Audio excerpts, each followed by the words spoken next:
It never happened. It's a fake. It's fiction. It's an urban legend that never happened. No way. We got you. Not a chance. Not this time. It never happened. It never happened. We made this one up. It's fiction. We made up this one. We made it up. Not this time. Wrong. Not this time. Not this time. You're wrong. Not this time. It never happened. It's false. No way. Not this time. We created it. Not this time. No. Not this time. It's totally made up. Pure fiction. It's fiction. It's fiction. We made it up. We made this one up. It's a made-up tale. It's a total fabrication. It never happened. It never happened. This one was invented by a writer. Not this time. It never happened. It's false. It never happened. It's a fake. It's fiction. It's an urban legend that never happened. No way. We got you. Not a chance. Not this time. It never happened. It never happened. We made this one up. It's fiction. We made up this one. We made it up. Not this time. Wrong. Not this time. Not this time. You're wrong. Not this time. It never happened. Have you ever walked out of a mall into a huge parking area and realized you'd forgotten where you parked your car? Ever gone mountain biking? What do you want to be when you grow up? What's the right tip? Have you called a plumber to your home lately? How superstitious are you? How much money would it take to make you spend a night in a cemetery? Would you display this as a trophy? Do you have a pet? Do you have a sweet tooth? Do you believe in the power of a curse? Have you had your hearing tested lately? Planning a trip soon? Can you remember the tallest man you've ever seen? Do you love to go a-wandering beneath a clear blue sky? Have you noticed what big stars real estate agents have become? Are you careful with your personal records? Does your computer ever seem to have a mind of its own? Have you ever visited a Chinatown section in a major city? Have you ever visited a flea market? Have you ever visited a truck stop? Did you ever have a job as a waiter? Have you noticed how many successful restaurants are theme-based these days? Have you ever had the desire to write your initials in wet cement? Nobody wants to see innocent people harmed. This is Jonathan Frakes, and you're the next caller. Squeeze this, rub this, listen to this. And welcome to tonight's main event. The human brain.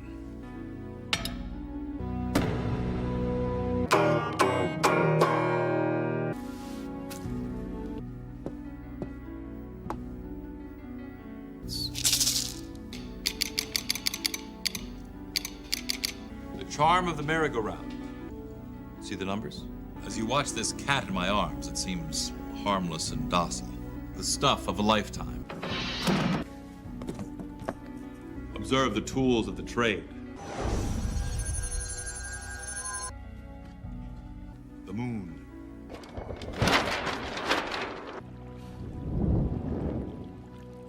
Observe keys that unlock doors to hotel and motel rooms. Keep your eye on the little P.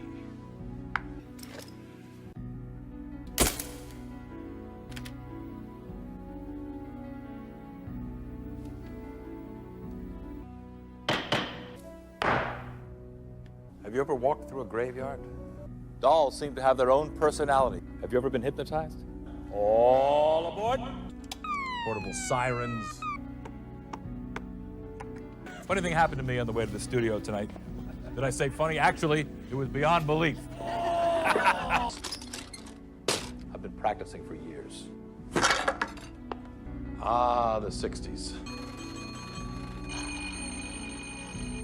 This particular doll isn't owned by a little girl. Firefighters are constant reminders of heroic behavior. Auto racing has become one of America's fastest growing sports. Thieves are difficult to outsmart. Dolls seem to have their own personalities. Milk only comes in a carton. Many crimes remain a mystery forever. Making movies is easier than it's ever been. The conscience is a meddlesome companion. The guillotine has been out of fashion for a while. Comic books are serious business. The video business has become big business. An all-access pass is a precious commodity. If you can remember the 60s, you weren't really there. Wheelchairs like this are used in many ways. Of course, it's always safer to hike in groups. Horses have long been thought of as magical creatures. History is filled with stories of magic clothing. The corner drugstore was a magical place. One of the things that brings people together is the joy of cooking. But all the information about the opposite sex is meaningless unless it's accompanied by an understanding of the heart. We've all heard the expression, clothes make the man.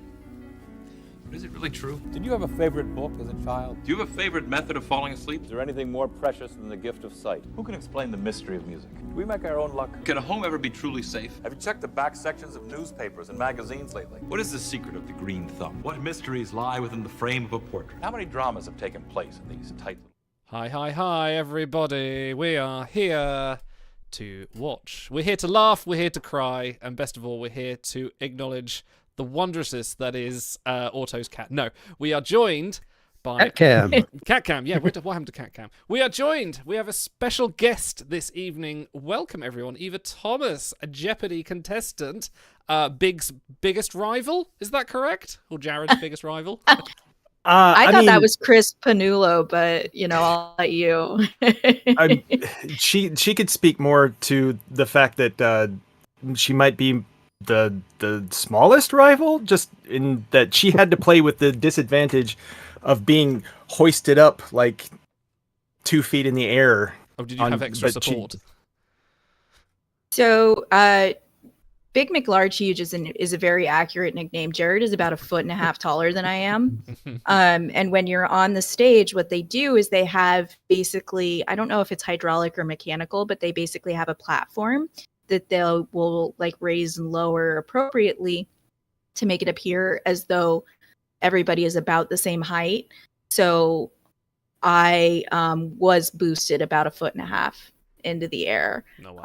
And was definitely a little worried that I might fall down and break my neck, but thankfully I did not. Somebody did have to like help me down off of it when I was leaving the stage.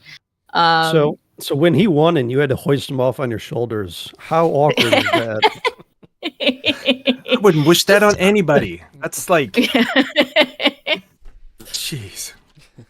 No, but it also means that she was beating my ass most of that game while like basically perched up on a big box. So yeah, I was fighting for my life. Yeah, so welcome. Thank you for coming to join us. You are a reasonable sized Star Trek fan.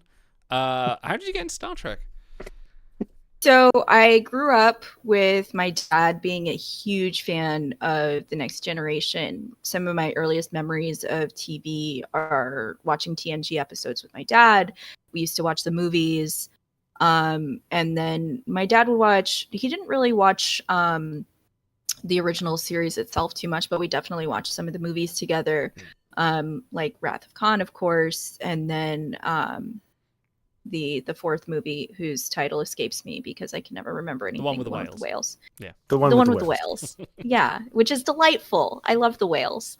So I grew up with The Next Generation, and then when I was in college, I started watching the original series, which I appreciated for a very different reason, for camp and also being just absolutely a groundbreaking piece of television that modern science fiction and fandom culture just owes so much to. So Star Trek is one of my earliest loves. There are other fandoms that I would say I am more active in, but Star Trek is absolutely something that I think modern science fiction would look so different without. So that's really where my perspective comes from. I love the series. All my favorites are probably The Next Generation, just for nostalgia value, but I have started watching Deep Space Nine and Voyager recently. So just trying to explore all those different aspects of the universe. That's fantastic. So you've picked our 2 episodes tonight, being our honoured guest, and you've picked for us TOS's Shore Leave and DS9's The Visitor. Why those episodes? So Shore Leave I picked because, like I said, the thing that I love most about the original series is the camp. And sometimes it's intentionally funny. Sometimes I think it's maybe not so intentionally funny. And I think Shore Leave is a really excellent blend of those 2 aspects. It's, I believe, the 15th episode of the first series. So it's also relatively early on in the Star Trek canon. And I think it's, a good standalone episode that really showcases what makes Star Trek magical. The reason that I selected The Visitor was because there's this cable channel that I think it's called Heroes and Icons, and they have like a block of programming basically for 5 hours every night, where they have a TOS episode, a TNG episode, a Deep Space Nine episode, a Voyager episode, and then an Enterprise episode. So the Deep Space Nine episodes usually come on like around 10 o'clock at night, I think.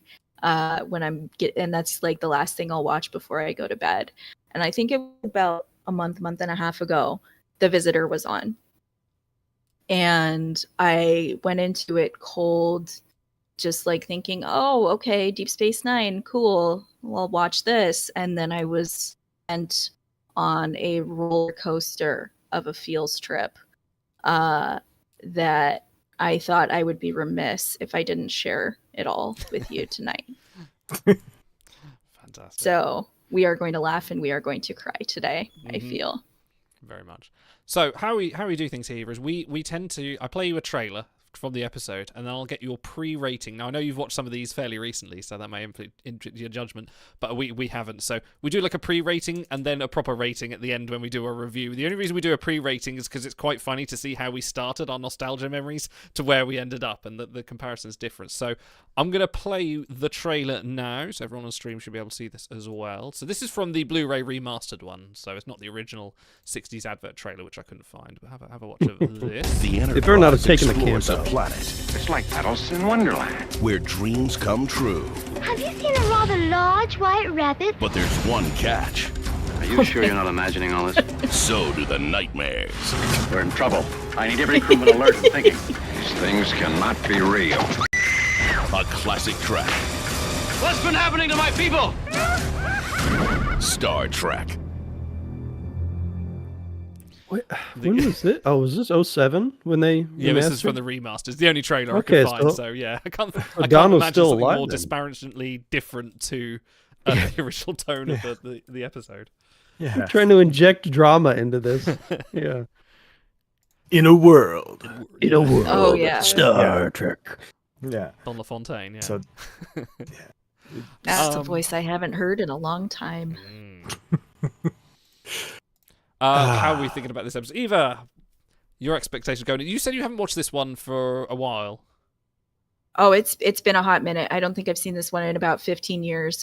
This trailer makes it look so delightful and so messy. I'm so excited for this. So I don't know what the rating scale is, Just but 1 to I'm 10. going to 1 to 10, easy. 1 to 10. I'm going to give this 7.5. Just right off the Strong. Starting with the decimals. We have a bit of a discussion about decimal points. Some take it too far. I Oh, think. okay. No, it's fine. No, the more the better. Let's eat there As you many go. significant figures as you can jam in that bad boy. Yeah, got to be precise, right? Jared, what is your pre-rating? oh boy. This looks like the exact kind of TOS episode I dread watching. We will see. So just to be an ass, I'm going to give it a pie out of 10. A what, sorry? A pie? Pie. Pie out of 10. 14159. Okay. Yes. All right. How many decimal places do you want there? Auto. So one of the behind the scenes, I'll just throw in now to sort of whet people's appetite. A chained tiger was brought in the episode to appear in the episode. While the tiger never directly interacts with any other performers, William Shatner originally hoped to wrestle it, but was convinced that would not be a wise decision. So that's the kind of chicanery that we're in for today. Shatman wrestling tigers. Yeah.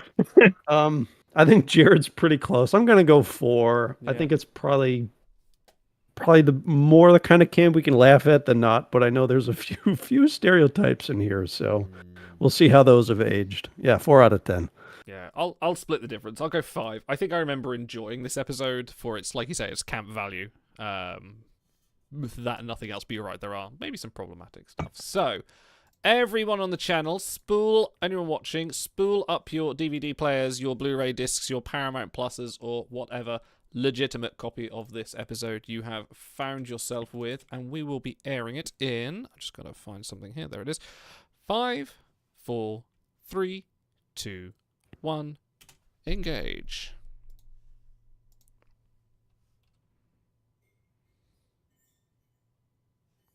Boo, CGI Enterprise. Yeah. Yeah, I was going to say that definitely looks mastered.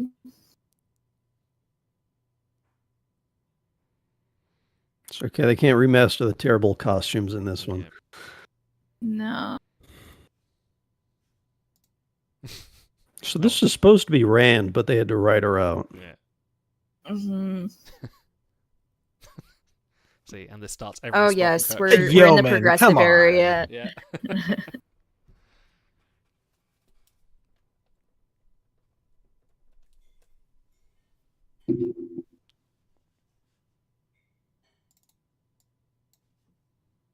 Bitch.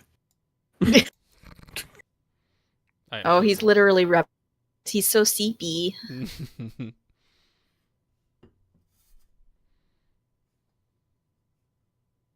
Nice dissolve. Yeah.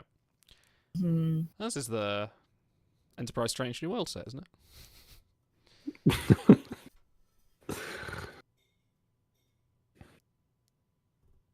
It's uplifting music. I'm surprised they didn't go with like big fake Willy Wonka edible grasses and stuff. Right? Yeah, that just looks like a part. Hmm.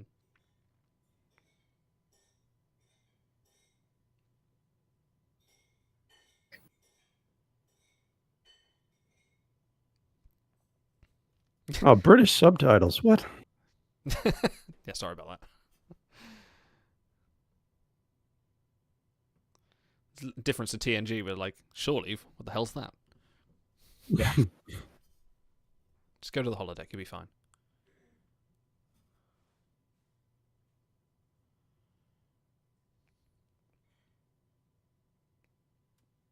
Gotta take a leak. Leak? Nothing. Still structure records. You nerd. Come on. No, it's good. It's character He's development. gonna- It's his biology. Sorry. He's gonna put them in his little scrapbook. Pressed leaves from Planet Alpha 7. Ah, Came from Planet Party so City. how clearly. much? Yeah. Yeah, I was gonna say, how much of this episode do you think was just them raiding and rummaging through the closet to see what they had Oh, and yeah. they could repurpose? Definitely. It's like we spent 60% of the costuming budget on Shatner's hair pieces, so you're just going to have to make the rest of it work. All right, Finn, since you're in chat, you can corroborate that you have Irish ancestry, correct? They didn't believe me. That's having Irish ancestry is different to saying he's Irish. They're two Well, he different. I have Ukrainian ancestry, but I'm not Ukrainian.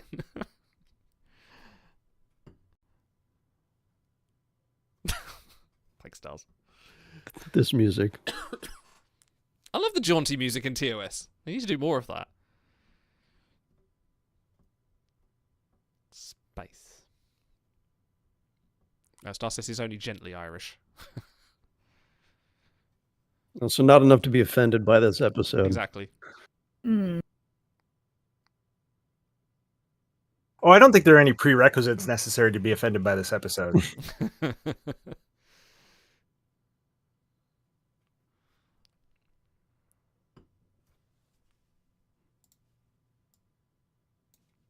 I'm going to put a controversial opinion out there. I think the animated series intro is better.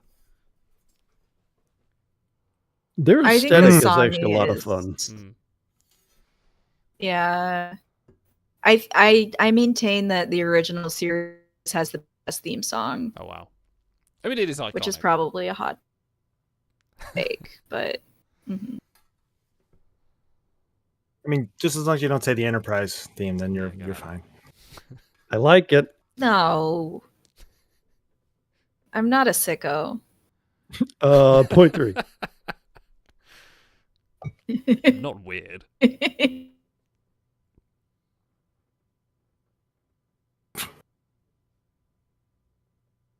You haven't been gone that long. It's been like, what, a year since you were in Earth? Yeah. Yeah. Okay, so you see a pond and some like cattails, and it's like, oh, it's a paradise. hmm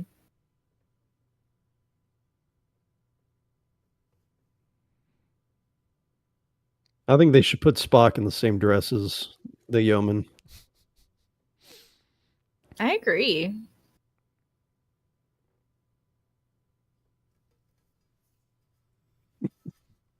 To die. He's got a point.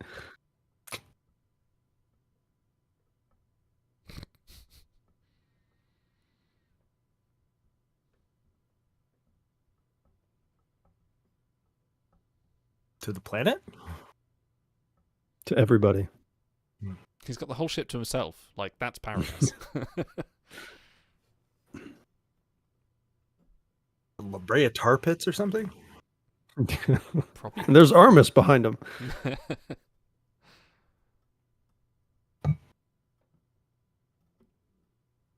No. He's like, I'm not on duty. Fuck you, Captain. I don't have to follow orders.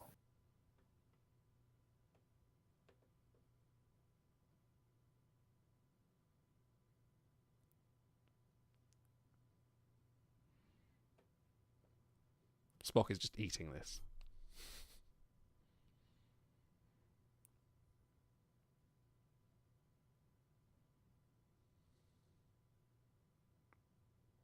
How many shadows do you want? All of them.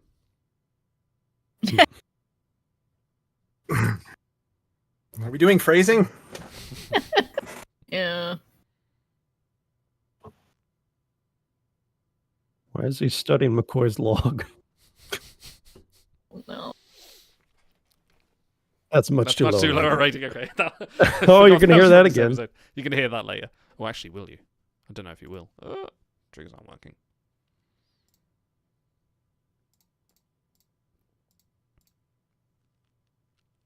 Got you, bitch. He's smiling. Spock never smiles. Breaks the cannon. It's like a data contraction.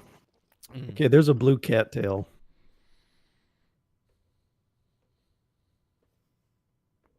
And Dr. McCoy. And a gun. That's very like Fantasy Island. Dun.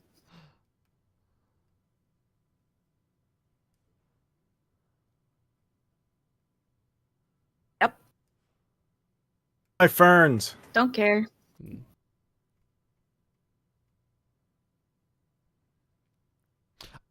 Are these the couple that get married in Balance of Terror? Yeah, she's the same one. I don't know if he is. Yeah. Angela Martine.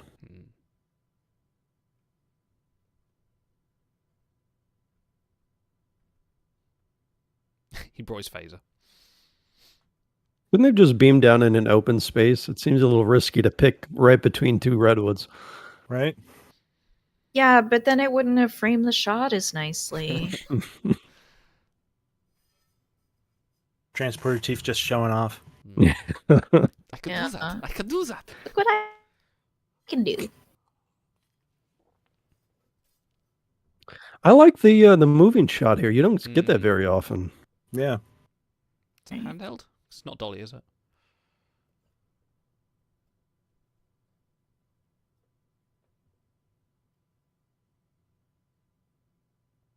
It's wide open. What are you echoing off of? Shatner's hairpiece.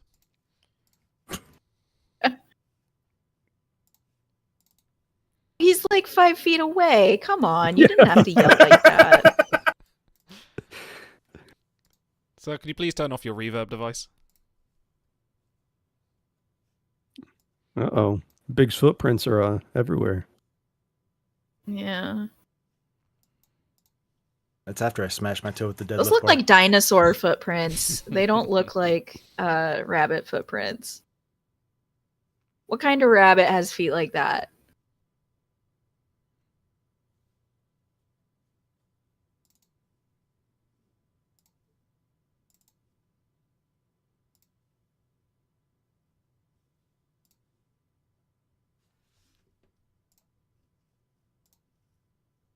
Ben, if you're going to be hilarious, at least join us on call, buddy.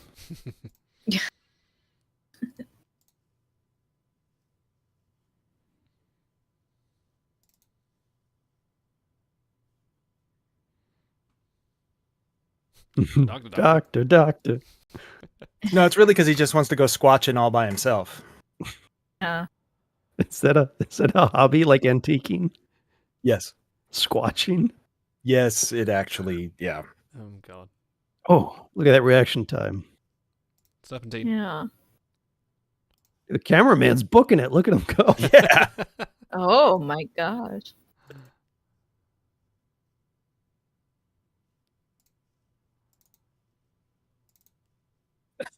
What the hell, Sulu? He's just squeezing a few off into a dumpster. Like, what are you doing, Sulu? Look at that smile, though. He's so happy. Yeah. It's mine now.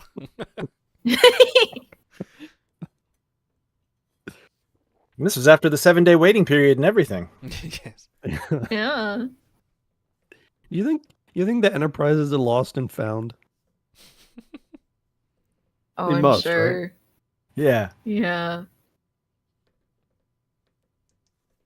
I mean, the D absolutely had to, just with all the kids on board and stuff. But Yeah.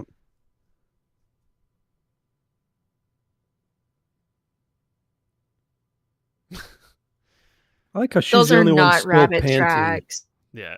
Yeah. It's aquatic rabbit. It's a velociraptor. I mean, plus wasn't the rabbit walking when we saw it? But like the prints are side by Yeah. side, like it Oh, was that's true, hopping the yeah. whole way. I mean, it might be hopping. Hopping, maybe. Well, I think that's what they're implying, but Right. we didn't see him doing that. Yeah.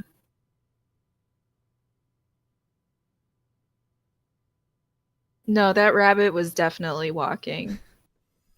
It was definitely walking just like them.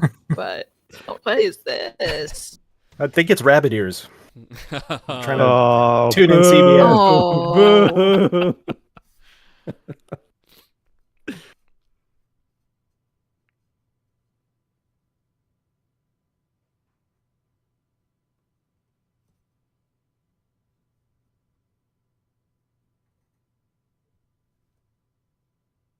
Pretended he was Irish.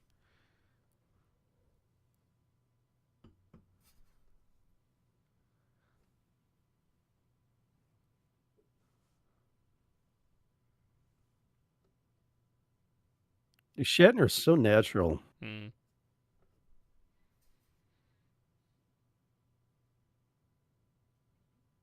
You check your bed for soup, buddy. And you don't let them put soup in your bed, buddy. He still does it. What a weird ass prank, too. Soup? Like of all the Yeah. options of things, even food things. I can think, yeah. A bowl of soup is pretty obvious, too. Star says you got. Like, I don't know. dispatcher. I feel like you would, yeah. I think the first draft of the I script, feel like- he was Cadet Campbell, and so they rolled with that. Look, he got the rabbit ears. I get to make a Duff one. Fuck off. Yeah. I There's like his stars and sparkly garters. shirt, though. Yeah. That's a good sell.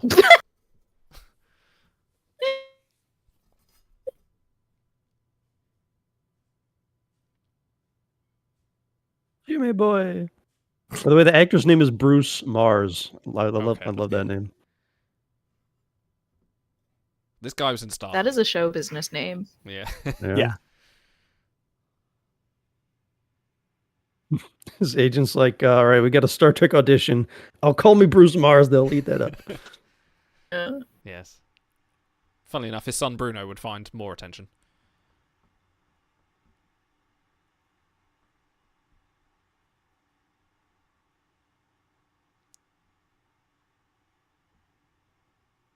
That is not a strong run. No. Can't dislodge the girdle too much.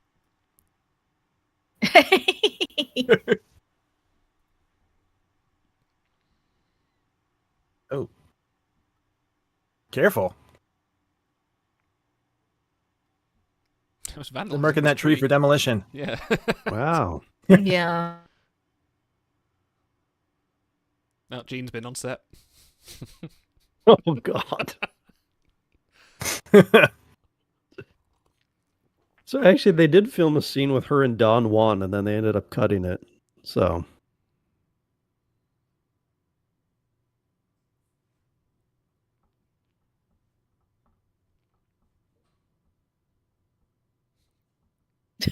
From that, yeah, it's kind of a you leap. got Yeah, that's a big leap there.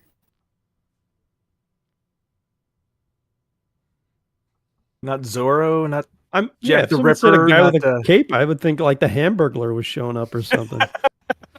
Yeah. Or like a Dracula, maybe. I don't know. yeah. But it is daytime. Well, maybe he's a Twilight Dracula. He just sparkles. Yeah. Well, Finnegan had the sparkly shirt. That's true. That's the connecting thread that wind these imaginary specters together, is that they're sparkly. It's visual language. Yeah. Oh, they're back. Oh, here we go. Do not adjust your television set.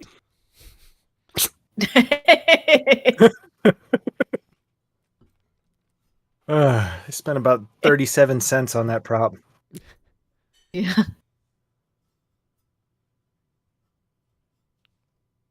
Wow, That's good. there's a terrain change. Yeah. Yeah. It's real paradise. Desert ferns. It's just California. Yeah.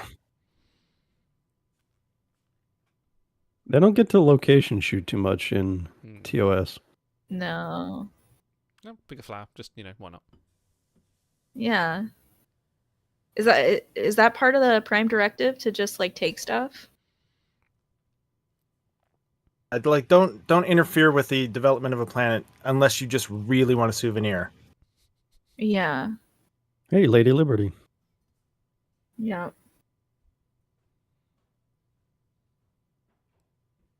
See, she has all the flowers, so it must be fine. Mm-hmm. I like the her earrings though. outfit. Mhm. We're big fashionistas here at Trek Time, by the way. Yeah. We did Well, have there's a- some great looks. I mean, when they go beyond the uniforms. We did have a Fashion Trek episode once. The hair's great. I like the hair. Oh, the hair is wonderful. I wonder how many bobby pins and hairspray are in that. Star says Jim Kirk has been ruthless for a long time. It's a good one. I think we're all even now. Yeah, I don't have to pity laugh because he's not on, but oh, there's a close shot. Yeah. Mascara. Mascara? Mascara. I don't know why I said it. Yeah, that was not made for HD TV. No. It was a different time. I feel like her earrings were a different color in the last shot, or am I crazy? I feel like they were gold and now they're black and white. I don't know what's happening here. Could be right. Yeah. Yeah, weren't they sparkly? Yeah, I thought they were gold and now they're black and white, and then I feel like I'm going crazy. But that's probably how James Kirk feels right now, because he's seeing an imaginary girlfriend. Yeah. Yeah, she's about to bust out Don't Fear the Reaper. Mm-hmm. Oh, I want some cowbell earrings now.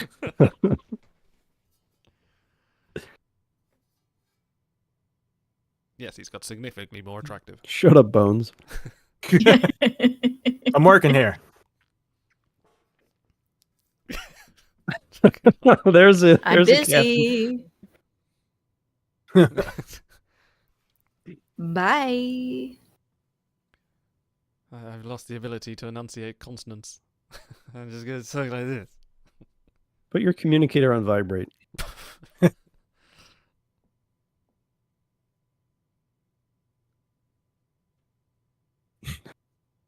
I'm surprised they're not soft lensing Shatner here.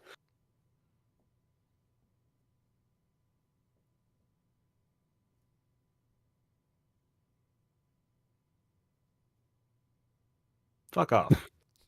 I bet his name is Billy Rodriguez. Oh. You know, it's a shame because I'm noticing a lot of nice directorial flair here, especially with the shots and stuff. This is the only thing Spar ever directed because he hurt some actors' egos. They said so they didn't bring him back. Well, it looks like you had a lot more to work with than the typical episode director, just as far as Yeah. you know, choices for compositions and The location camera moves stuff. and stuff. Yeah, that's true. Yeah.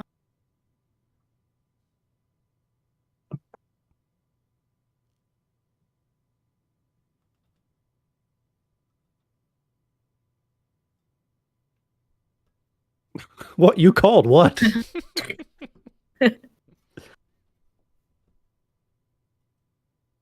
Uhura doesn't get shore leave. Yeah. I was just dude. gonna say, she has to be more tired than anybody. Mm, Yeah, dealing with She's the one who has shit to all the time. Yeah, she has to talk to him constantly and run all of his like comms interference for him. Super unfair. I've been pushing should these get buttons extra for 15 vacation. years. Yeah.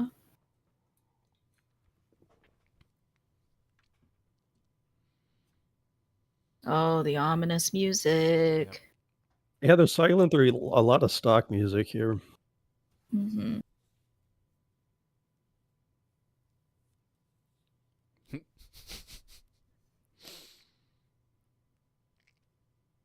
By the way, that's the villain of the piece so far, that little piece of tin.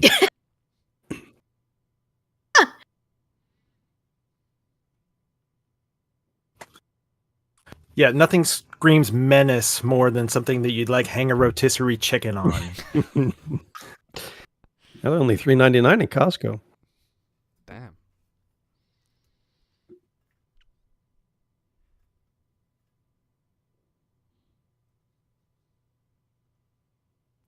Bow, bow, bow, bow. Oh, By the way, flirting with a girl that's just been assaulted is not a great move, Bones. And it's probably half your Yeah. age.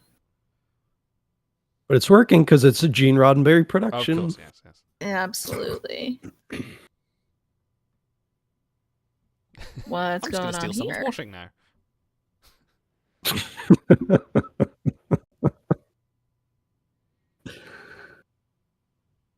Do those give DeForest the heaviest eyeshadow? Hmm. Oh god. Trad wife. Yeah. It's giving Gone with the Wind. Oh, no. That's so funny. Yeah.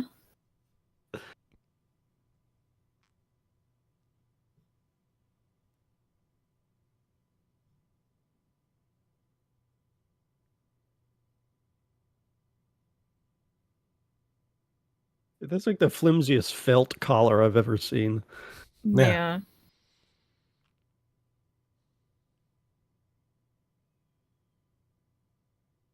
Mm.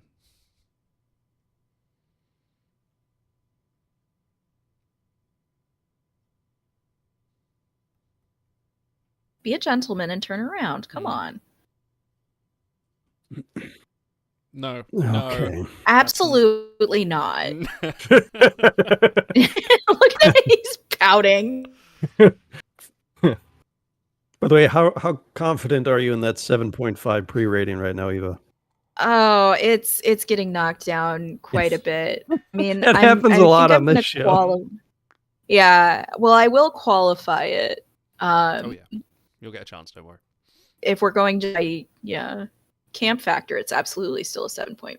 But quality overall, I think I'm going to be knocking it down a few pegs.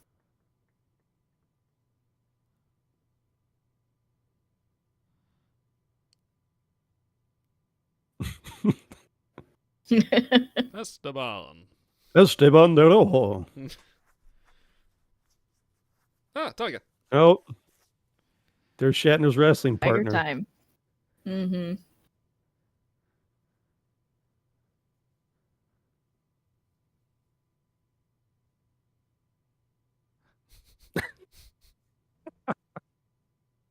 This is supposed to be relaxing? Yeah. Yeah, I think Uhura lucked out, actually. Yeah. I like how they use stock footage from Swiss Family Robinson for this one. That's good. You're gonna see Bones riding on an emu next.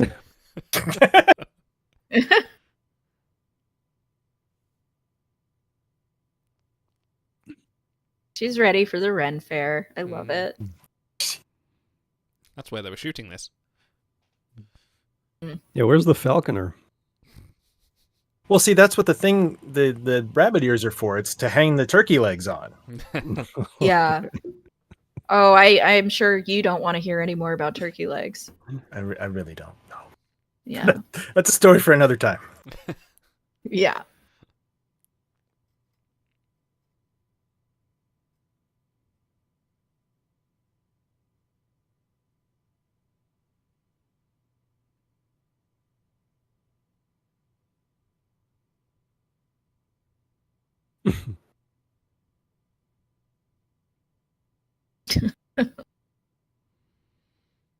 Nope. Boost the high end. Run it through a high pass filter. Yeah. Too much compression.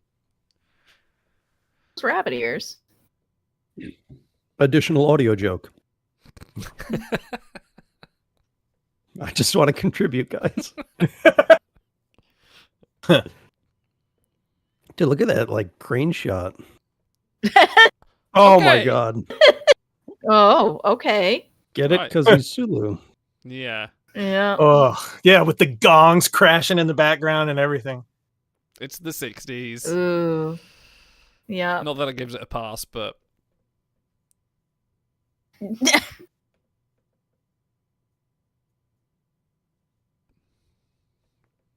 Dude, we should have gotten Shia Porn on for this one. mm, This is like the second most Sulu ever got to do in an episode. Right. They let him run. They let him shoot a gun. Yeah. That's pretty cool for Sulu.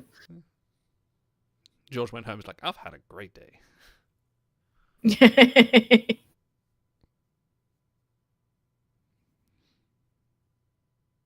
George It's is supposed to be an earth-shattering kaboom.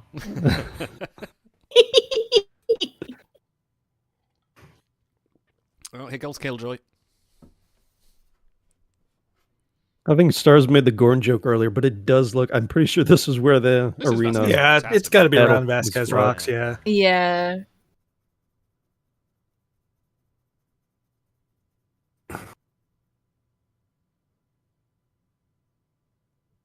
It's okay. On her is there. She can run the place. Yeah. Probably better than everyone else. Yeah.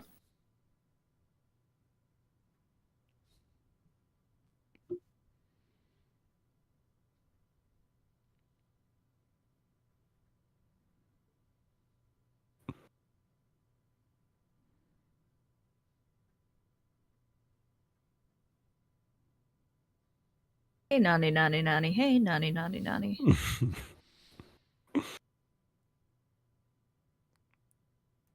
I can't help but think that headpiece isn't practical. Yeah. Well, she only has to wear it until they get to the jousting contest. And then in between, here and there, there's like a blacksmith's booth to I want stop by. to see the outtake where they walk under a tree and it just gets like lifted off your head.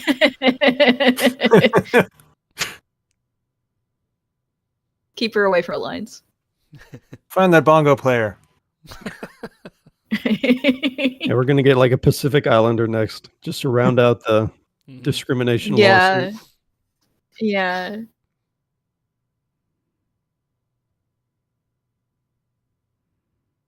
Maybe a Maasai warrior.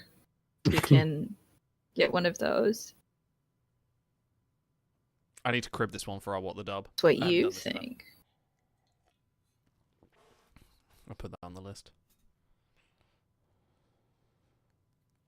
I'm flashing back to my last time at medieval times in Canada. Do you know what? I've never been to one. They don't really have them over here in England, and they always sound so cool. That was our senior trip, was to medieval. Yeah. times. Bring me my disappointing what? chicken meal. All right, I see. Yeah, it was the lunch meal too, You have so to it's like eat. it wasn't even the. My only experience of it has been watching Cable Guy, and I was like, okay, I want this. Or you have a gun. Why didn't you just use that? He's dead, Jim?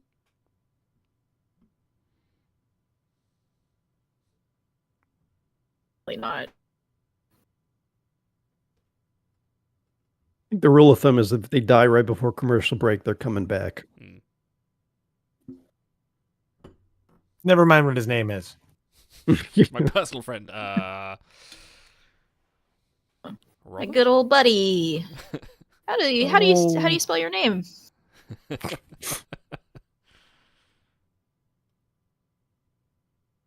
Get a hold of yourself, woman. No, there you go. Oh, here we go. Wow. Come on, backhand. You know you wanna. Yeah, go full airplane. Yeah. Spock is standing behind him with his baseball bat.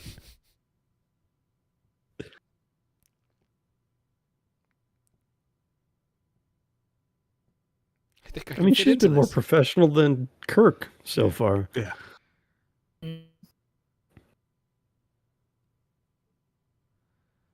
Nobody in there. Oh, I like that shot from below.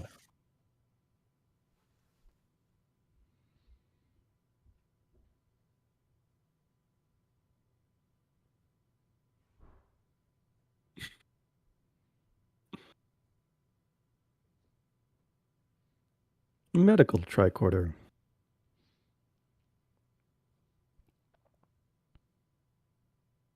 Contact Lieutenant Tussaud. Well, they don't have androids yet at this point, right? Like that's a Right. later technology. Yeah. Mud has some, but that's not to like season 3, I don't think. The way I like them hammering the tritone right before this. Gotta get that devil's interval going on.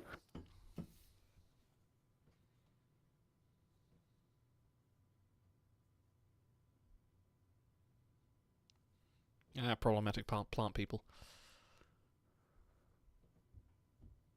Vegans rejoice.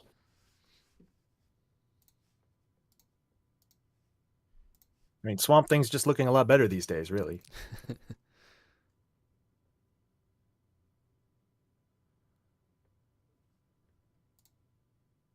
I don't know if I would call most of those pleasant. Yeah. He pleasantly skewered Oh, them. don't poke it. Yeah. That. And for some reason, planes. Yep. It's a plane? What do you mean, what is it? It's Superman. Yeah. Oh, hilarious, yeah. Yeah.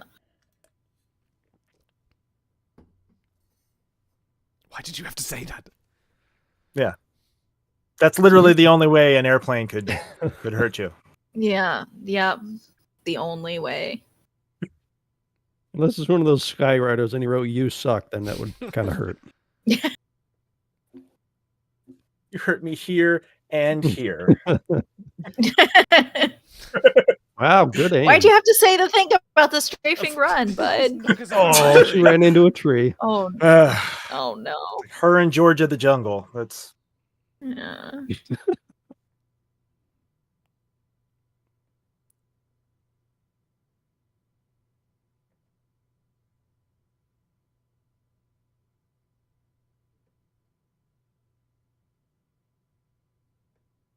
Meow.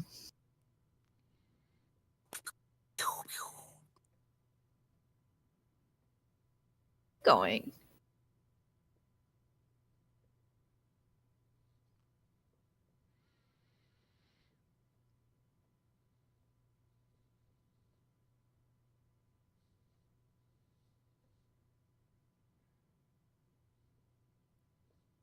Lots of running shots in this. Yeah, but it's I all think filmed my within like favorite- 2/10 of a mile around that little pond.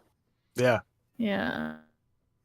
I think my favorite thing about the uniforms in the original series is the use of gold rick on the cuffs for rank. Yes. Because when I think about the future, I think about gold rick rack. We've already established this is a fashionista episode. Oh, absolutely. Speaking of. Yeah. Finnegan. Newman. That is a very impressive sparkly shirt. Yeah. Like, that's going to make some world-class pot holders someday. Gonna sell them at Mhm. Woodstock. He's so spry.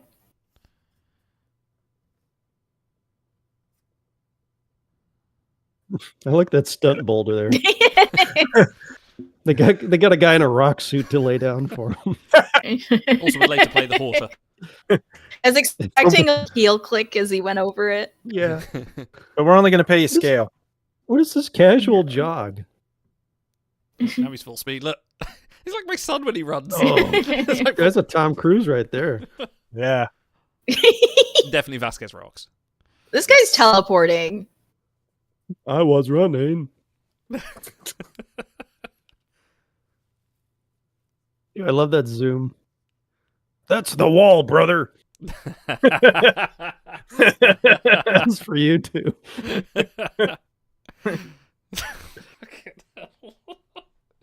I just watched Even mean. I just no, it's a wrestling thing. Okay, now the echoing kind of makes sense. Kind of. Dude, Yeah. run. Yeah. Well, in the canyon, yes. In the park, not so much. Big Pop. Thank you, Frank. I mean, this would be a decent wrestling gimmick. They did have they have Sheamus and Finley true. and Mhm. It would be a better gimmick than Disco Inferno. I can yeah, definitively say that. or the Gobbledygooker, Yeah. which I just watched that I one. remind that might get censored. Mm.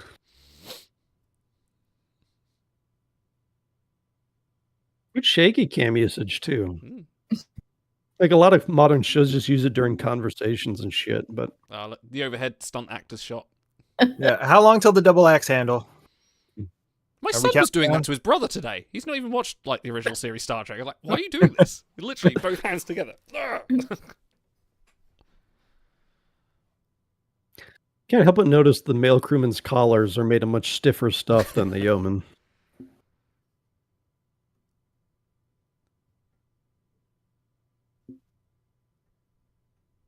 No. That's No, a rough 20. Yeah. Yeah. Got some miles on Finnegan. If Yeah. you're 20, I'm 16. Like, come on. Yeah, yeah. He is the Notre Dame mascot, isn't he? But that also means that he's repeated senior year like 37 times at this point. So, He's picking Yeah. fights with classmen. yeah. Starfleet kick- Academy entrance requirements are very strict, okay? Ah, my neck and my back. No, he's the son of the CNC or something, isn't he? Oh, fucking hell. Oh, it's Oh, this paralyzed guy from that fights fall. dirty. Hmm. Oh, no, there's Rip. What? Did he From even get cut to ripped? cut, his entire shirt is ripped. Yeah. Yeah.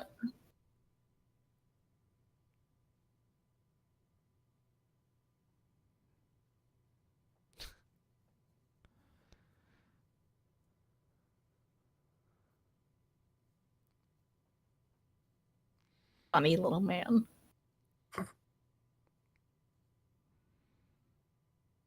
His shirt is Now all ripped those- differently now. Yeah, they should put Yeah. Shatner in the same dress that Tanya Barrows was in. Oh, it's beautiful. Yeah. Fair is fair.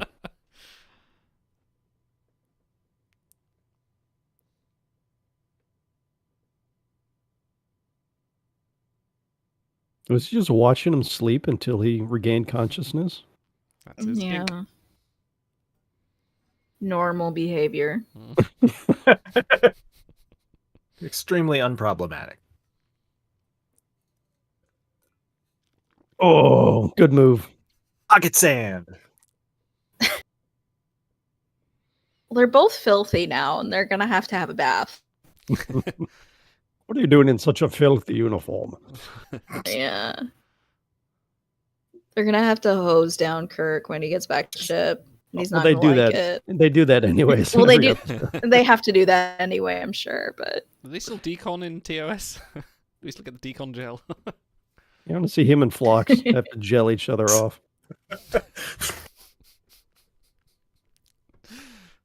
I said gel off. Gentlemen. Yeah. Uh-huh. No, The Frank woke kidney up for that. shot.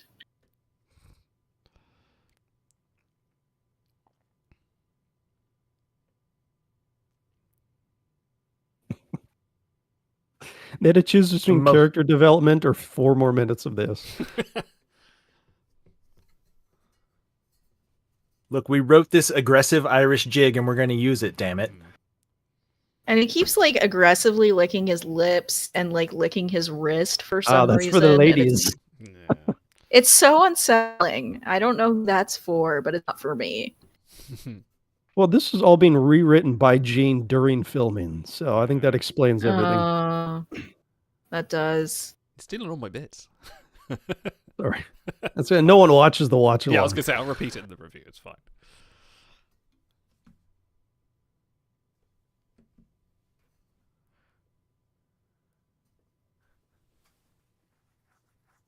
Careless Whisper begins playing.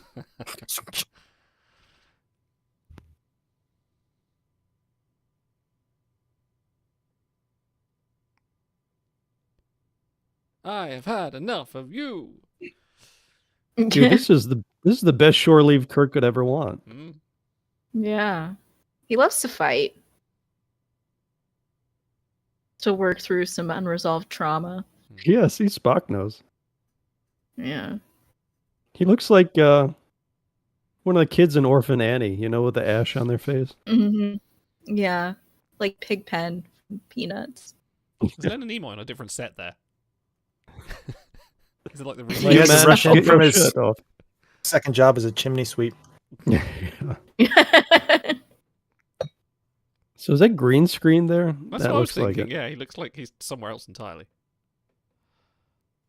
They probably had to redo it in post, so Yeah, and they struck the whole thing. Or, well, I mean, it's a location shot, so I guess you can't really. they're like, we're not busting No, Nimoy they back out demolish there. Vasquez Rocks every time and rebuild it. Yeah, had to build it up fresh. Oh god, I'm getting 24 Okay. flashbacks. So, Where's Kim Bauer? Kim Bauer, Yeah. played by William Shatner. There's like a Presumably- 10-pound ball of catnip just right off screen. This is where he wanted to wrestle the tiger, Yeah. right? Right after that Yeah. 8-minute fight sequence with Finnegan.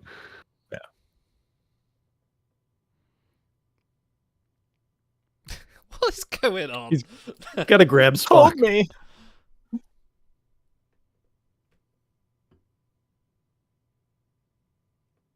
You can tell that it's on a sound stage. Hmm.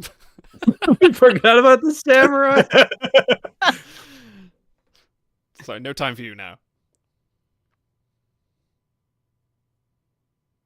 Oh, My clothes That's- back where I found them. Oh, there we go. That's a Don Juan type character. good. We didn't get to see the assault the first time around, so let's relive it. Yeah, so let's do a second time. And the rip is on the entire other side of her uniform now. Yeah. They beamed down a fresh one, ripped it again. Yeah.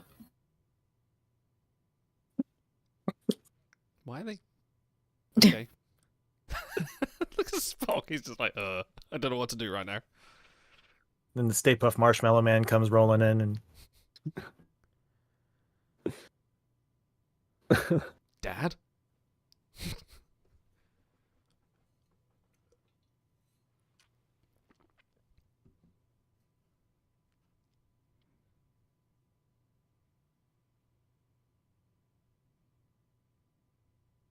It's a sick robe.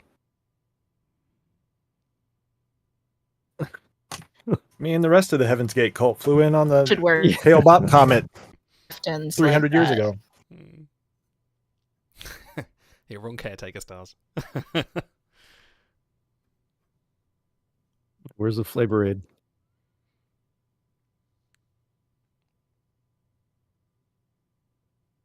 Did you not get my pamphlet? Look at Nimoy with the shit-eating grin, hands on his hips. Mm. Hmm.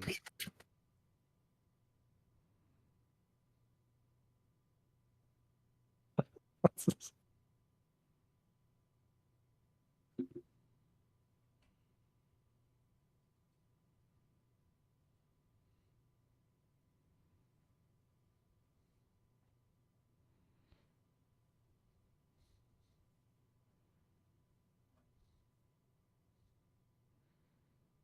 The gambling machines are just over here. You can put your money in the bag right here. Oh God, there's Good Gene's Lord. greasy Oh Lord, fingers. That's what that's a was jump missing. scare.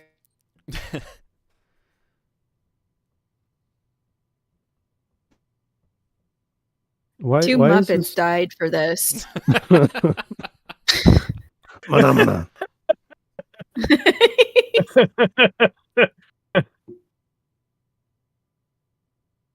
The fucking jazz trumpet. I love it.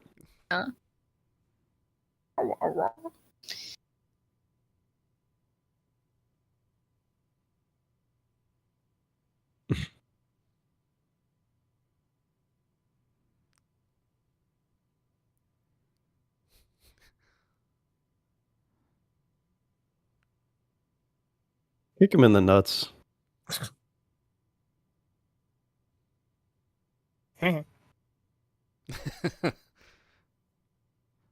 We should do the Looney Tunes outro for this. Da, da, da, da, da, da, da, da. Yeah. Yeah. Who does the Porky Pig bit though? You can't just ask people where they're from, Kirk.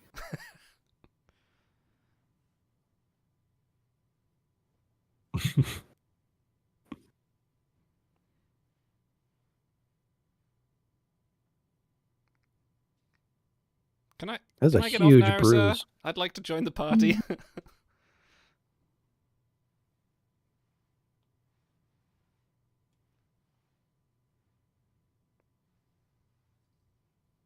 That's why they came here. The doctor.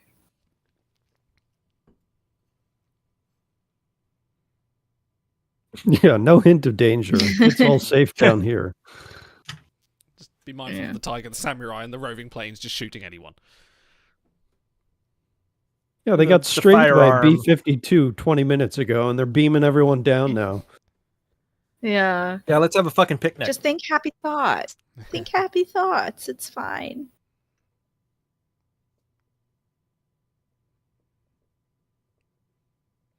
Big black and white cookie.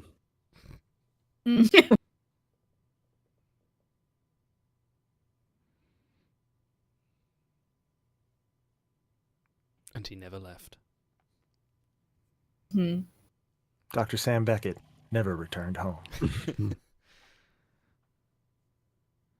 Do we get our fun little outro on the bridge? Yeah, stand around and laugh on the bridge.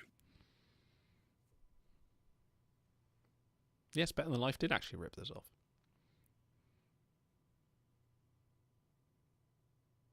And Uhura didn't get to leave the whole time. It's so unfair. Yeah, justice for Uhura.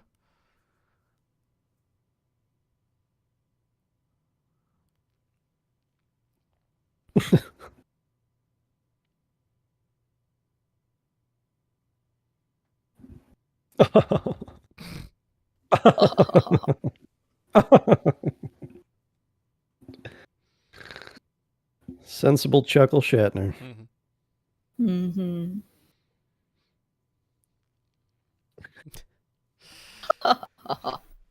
Let's laugh at the person that can't understand us. Brings me most amused. Thanks, Robert. Thanks, Theodore. Thanks, Gene. Thanks, No, other Gene. Thank you, other Gene. Another Gene. Yeah. Do you think when they bump into each other in the hallway, like, Gene, Gene, how's it going, Gene? I hope so. Hey, can you kill the screen share while we're discussing, just so I can get a better I need it up size for on the Discord? triggers, so...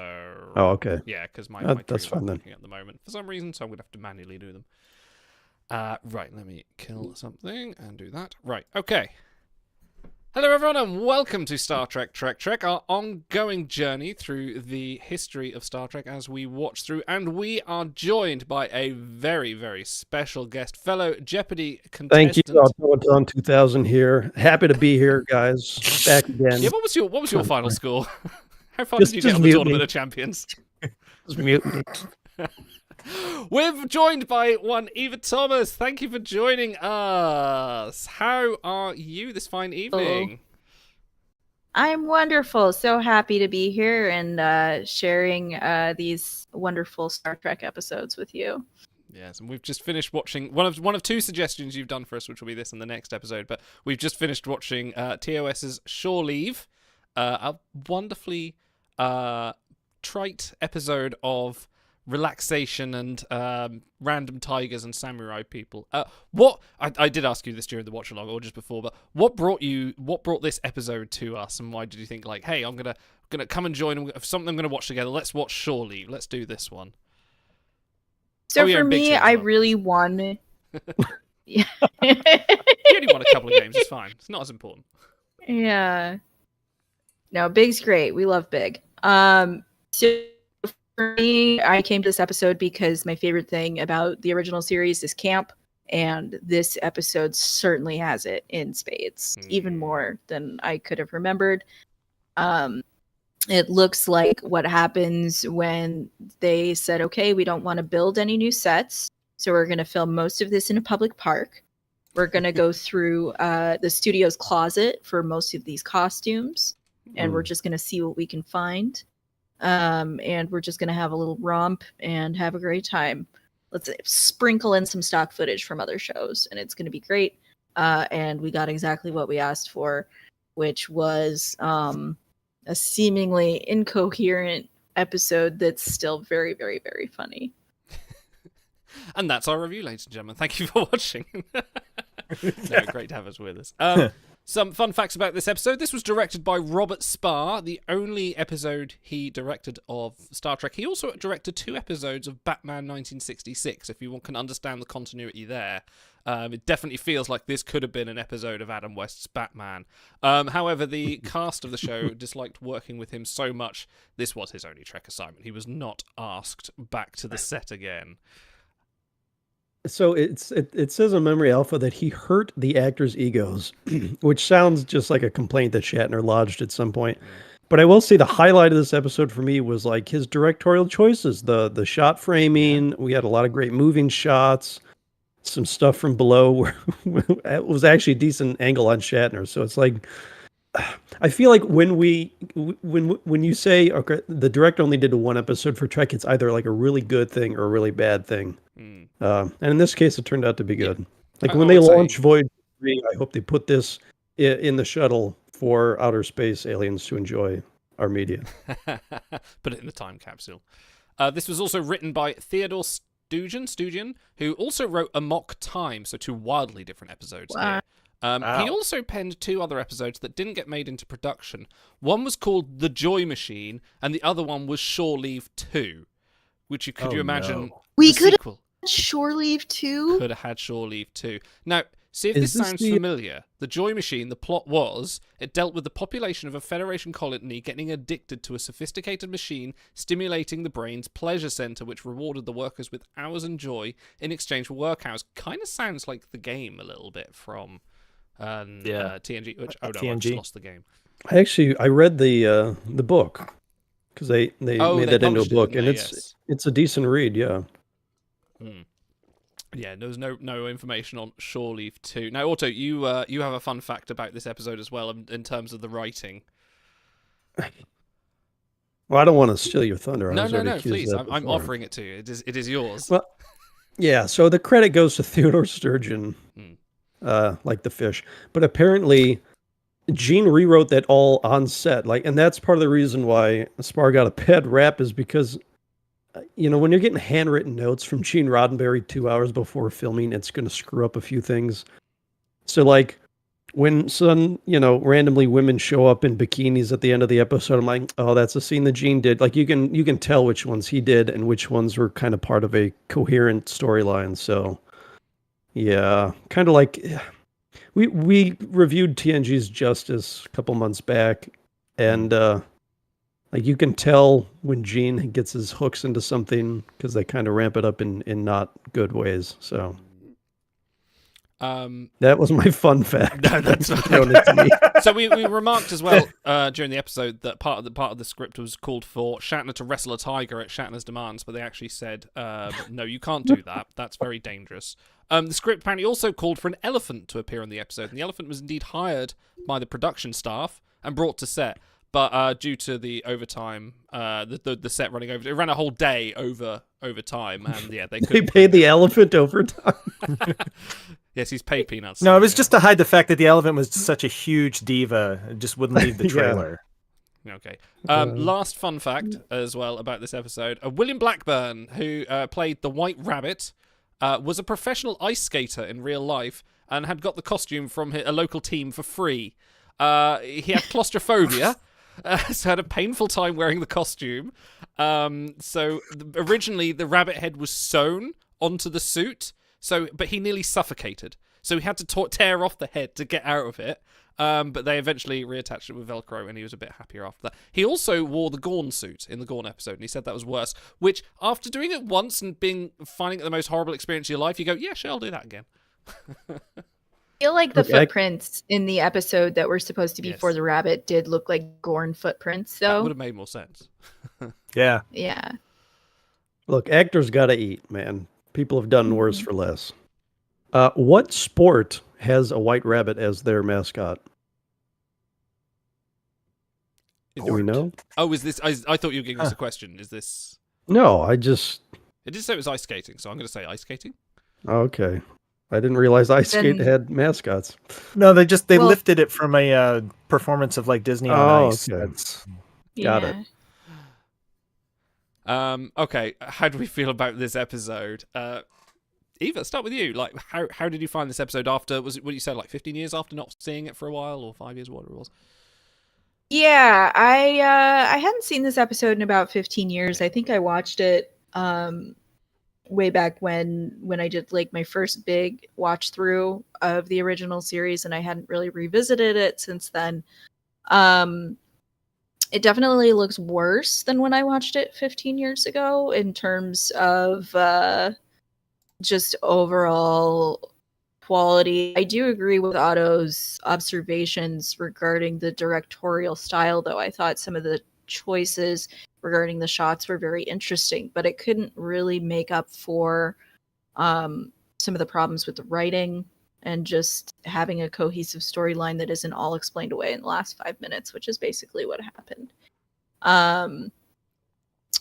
So I think that this is a good standalone episode of TOS if you're looking for something less serious, something that's going to make you laugh, something that's lighthearted. Is it intentionally funny? I'm not sure, but it is funny, unintentional or not. So I'm going to adjust my forecast rating, and I'm going to give this a 5 out of 10. We'll get to ratings. We'll do it. Oh, Yeah, okay. yeah, I we're jumped the okay, gun. we're I'm okay. sorry. No, that's fine. That's fine. Big. I haven't had you for a while. How did you find this episode? Well, I think the thing that struck me is I don't know if I had ever watched this episode start to finish before. Oh, wow. To be perfectly honest. I'm sorry. Is that there is no story. It's basically just kind of little vignettes of Yeah. interacting with the dumb little mind generated things. And I was struck by the lack of substance entirety, even in something that's supposed to be, lighthearted and lightweight. It just felt like nothing. It was just lots and lots of, William Shatner looking kind of concerned off into the middle distance as we go on to the next scene, and nothing to really tie it together. That's basically It my definitely impression. feels like someone was right. If you didn't know, you'd say like, "Oh yeah, someone's making this up as they go along," and it Yeah, shows. It well. doesn't. Yeah, and exactly. Yeah, it shows. Yeah, I know. But it's Vaguely gestures at Gene Roddenberry. Yes. it took me 15 minutes to write. I thought it would take 15 minutes to read. So, actually, the Memory Alpha entry about that describes that he was lounging under a tree while writing this. I'm thinking, like Newton levels of An apple mythos dropped on going his head, he into went, this. "A tiger!" Yeah, yeah. By the way, the conclusion of this, maybe Captain Kirk was concussed because we had a guy with a samurai sword almost take Sulu's head off. Yeoman Barrows was assaulted twice. You have guys squeezing off rounds of ammunition.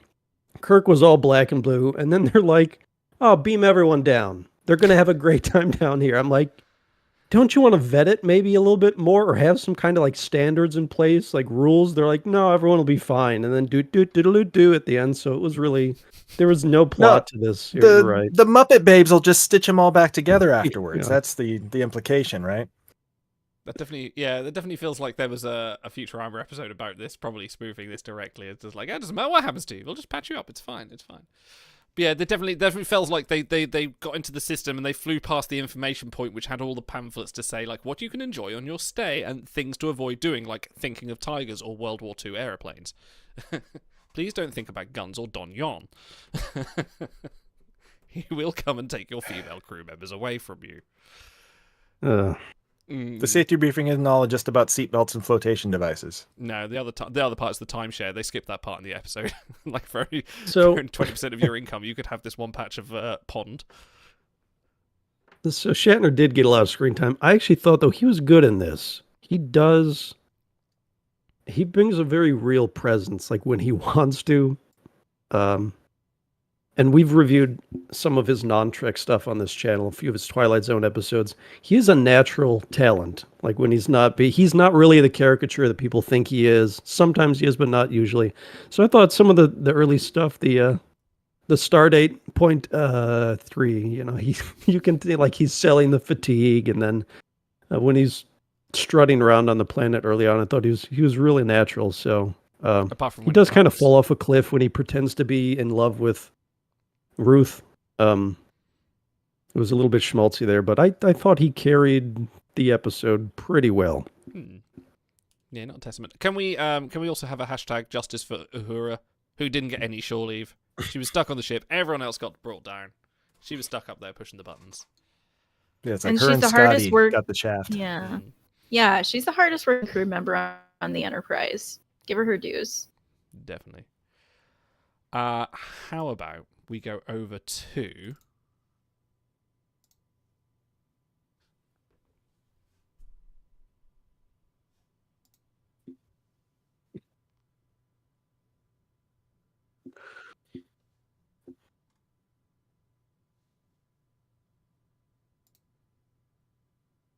This is way too long.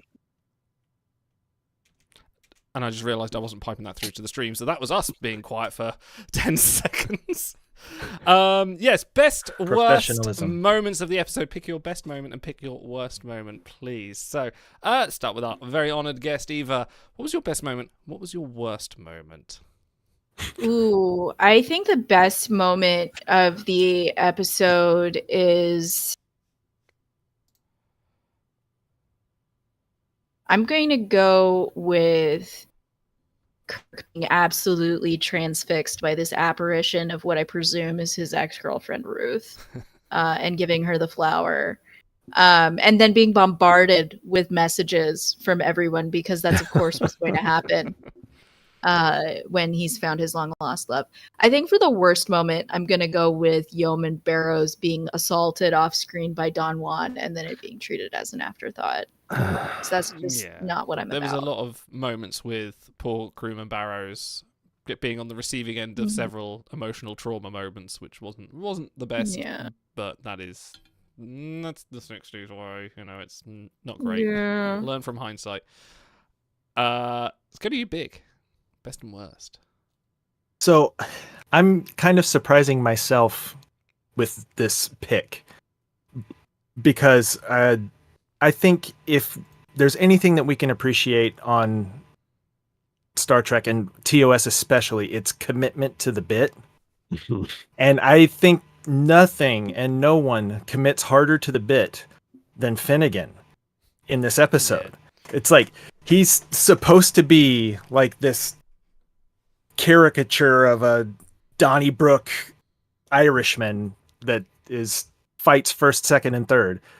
And he is 100% that, and he is completely all in on it, and it works. I mean, in the context that they're going for, that works. So, in an episode that's mostly lowlights for me, I'd say that's the thing that stood out. as the best. Yeah, he was really throwing some potatoes there and give a black eye to Kirk. So I'm sorry. My friend's an Irishman, so I can make that joke. Yeah, you get a free pass, right? It's got the eye pass, yeah. So the worst, I think the worst thing is the stinger at the end, the little laugh line. It's like, did you have a good time? Yes, highly illogical. That I don't know how that made sense in 1967, and it makes absolutely no sense now. And then that goes on for like an extra 20 seconds afterwards, and that's your end. So that there's a wet fart of an ending for me. Yeah, so that's the worst for me. Go on, Auto. Best and worst. Oh. Yeah.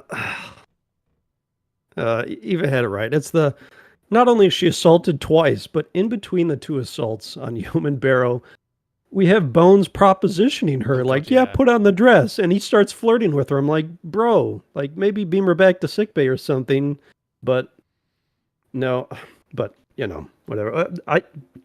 But I like to be original like Stars does. So my other worst is that the villain of the piece was an old TV antenna, and that was what built suspense.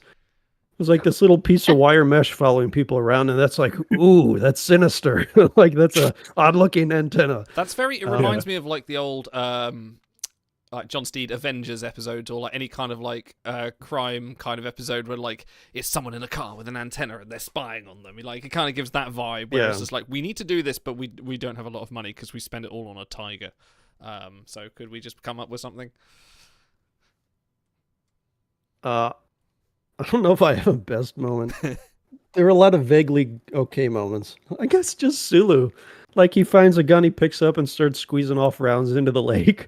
And then they come up and ask him what he's doing. He's got this huge grin on his face. He's having the time of his life. So I'm like, well, good for him. At least he didn't hit anyone. Idle. What's your worst and best? I will go... I think best is... Or should I start with worst? I can't think. Oh, no, okay. I can start with my worst. My worst is the Deus Ex Machina that just turns up at the end in the nice dress and just goes, ha-ha, it's a pleasure planet, didn't you know? And just comes and just goes, this is our resolution of the plot. We couldn't actually think of a way to end the episode apart from my mate and this nice outfit we got, just to turn up and go, enjoy yourself. So that was definitely like, it just screamed to me like, we don't know how to end this episode. We've come up with nothing for like 7 days now.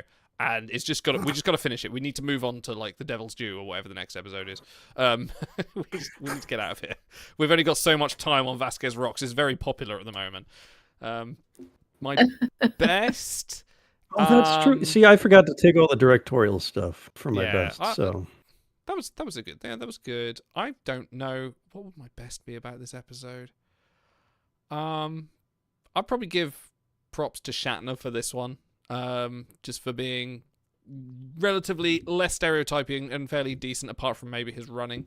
Never make that man run. It just looks embarrassing. Some people are born to run. He was born to stand. So yeah, I'll give my best for Shatner on this one. Let's go on to, and this should come through everywhere. I can show you my rating code. Schiller rating 3.5. Associational rating norm -3. That's much too low a rating. It's not accustomed to seeing an unsatisfactory rating on a member of my crew. It's time for rating time, and usually we have the wonderful Stars and Garters here to give us our rating criteria, but seeing he is in limbo, or the relegated to the chat, Otto, do you have a rating criteria for our episode this week? Ladies and gentlemen, and that's the first time I've been able to say that, how many pliable paper mache jousting dummies out of 10 is this episode? Wow. I thought that was it's real weird. person. He just pokes the cheek to see if it'll move. The texture is so unnerving. Eva, what would your rating be for this episode, and why? So I'm going with 5 out of 10 pliable paper mache jousting dummies on this one. Say that 10 times fast. Yeah, I am going with that rating because, well, I think this episode is fun. I don't think it's anywhere near, like even the top 50 original series episodes. It's fun, but it doesn't have any substance to it. There's no meat behind it. It just seems like we're watching a series of little skits.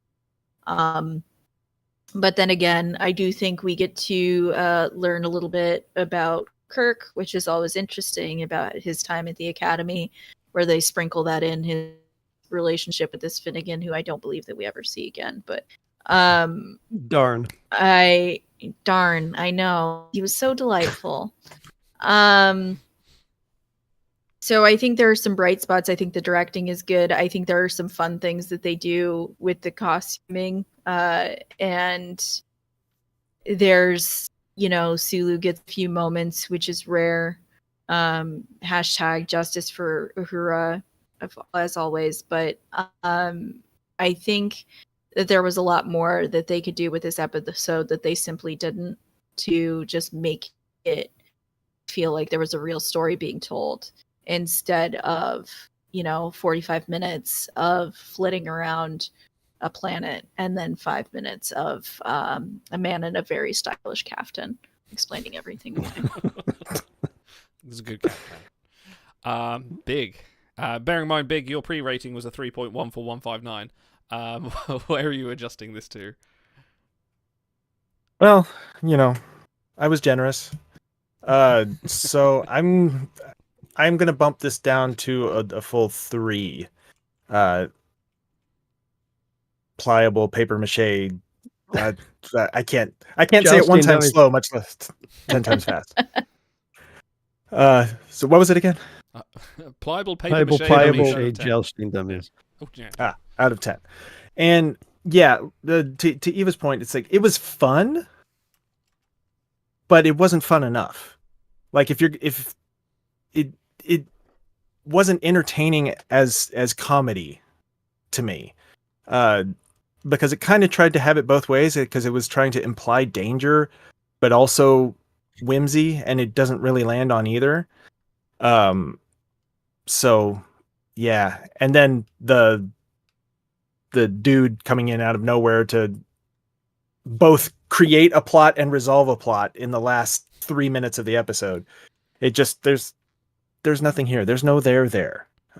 So it is fun for camp and basically nothing else. So 3 out of 10. Auto.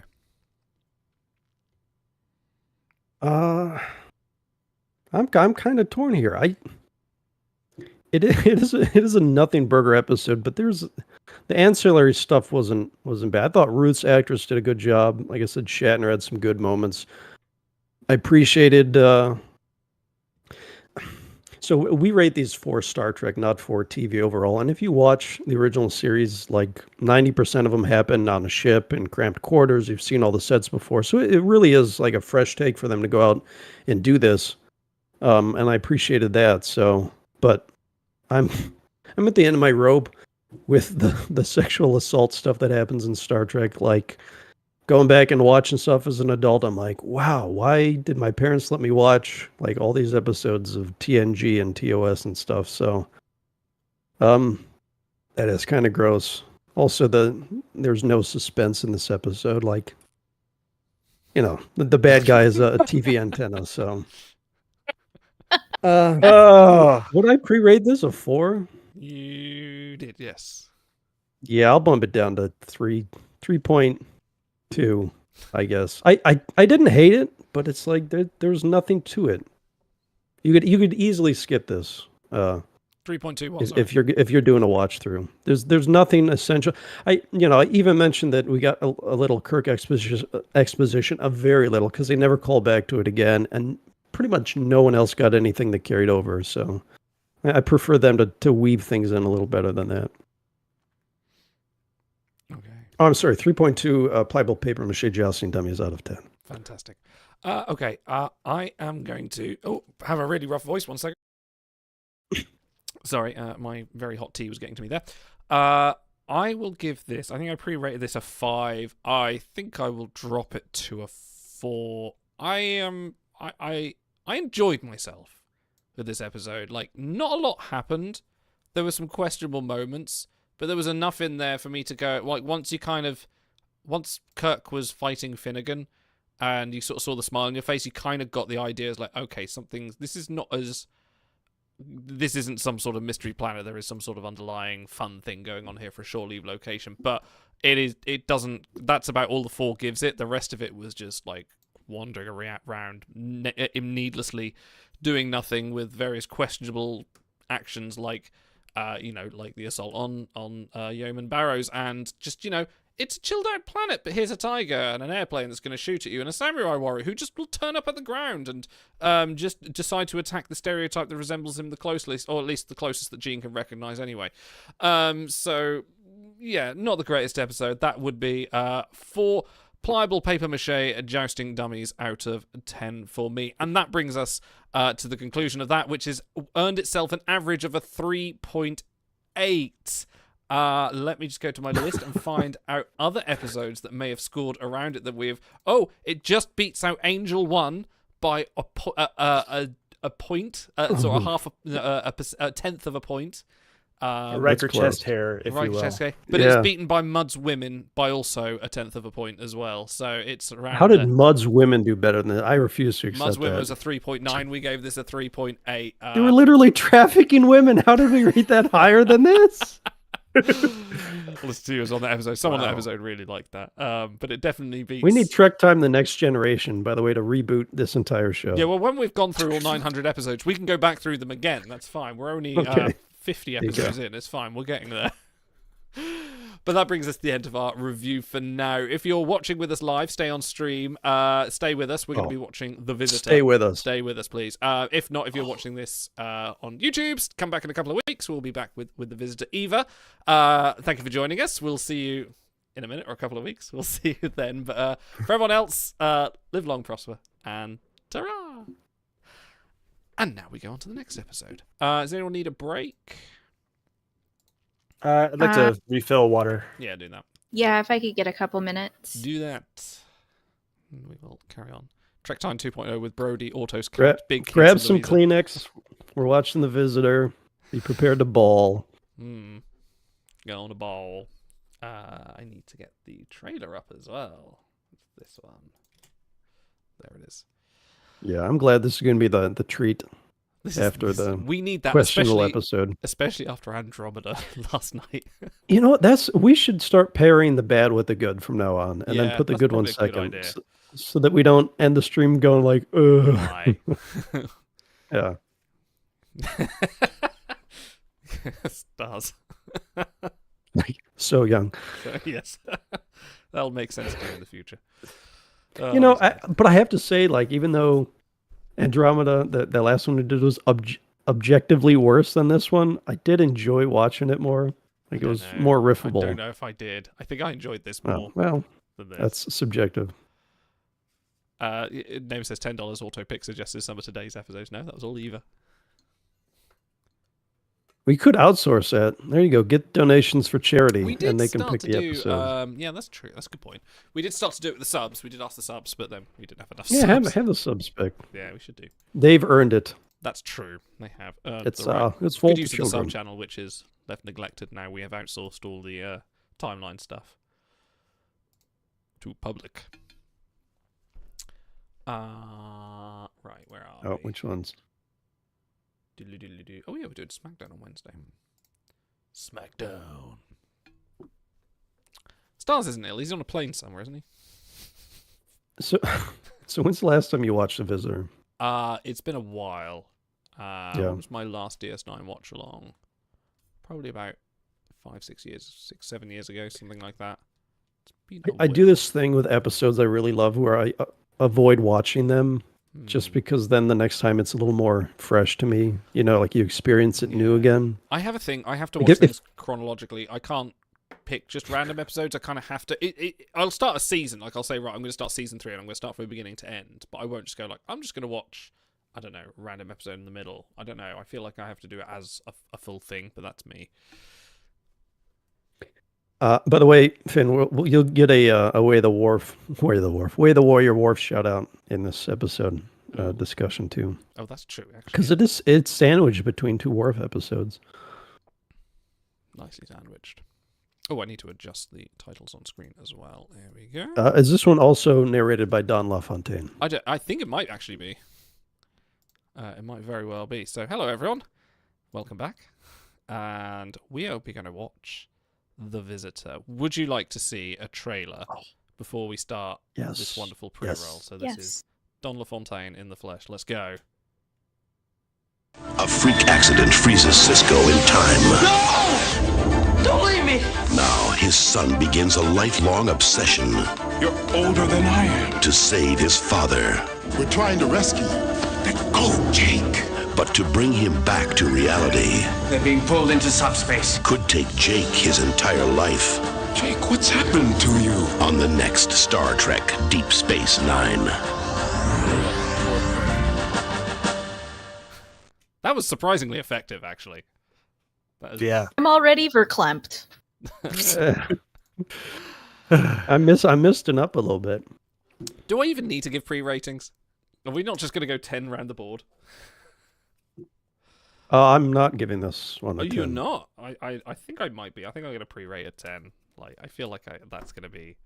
that's going to be there. Eva, where are you? I think,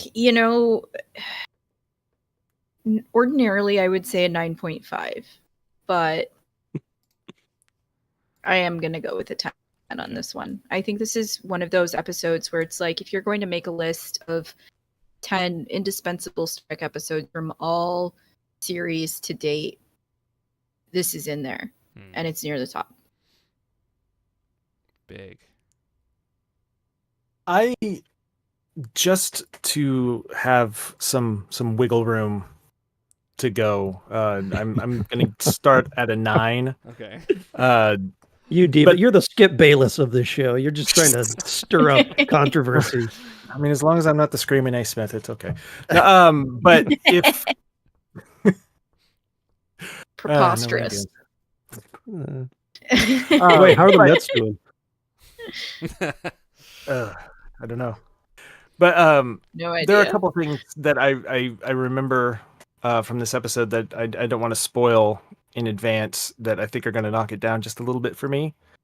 But so pre-rating, I'm going to give it a 9. Auto. A 9. How dare you? I realized this week this is my favorite episode of Star Trek.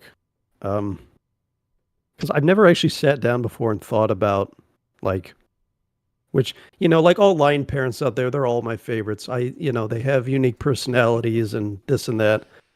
And Star Trek has some bangers, Inner Light, Siege of Air 558, Under the Cloak of War, all technically good, strong episodes. But none of them make me feel the way that this one does. So Stars knows me too well. I'm breaking the scale, going 11 on this one. What? This is so good. I've been waiting all week for this. This is good. Shall we start it then? Right, everyone, spool up your DVD players, rev up your Blu-ray engines, wrangle Paramount Plus into life. I'll give you some crash time, or whatever copy of the episode you have, because we are going to start this in 5. Warm up your French horns. 4, 3, 2, 1, engage.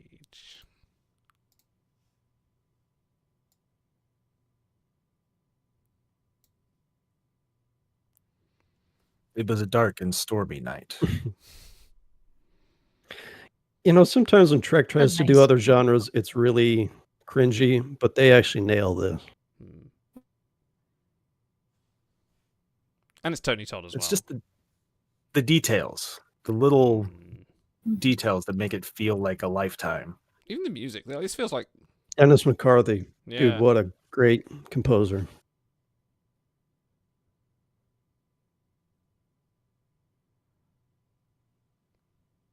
Are we allowed to make jokes on this, or are we going to be too serious?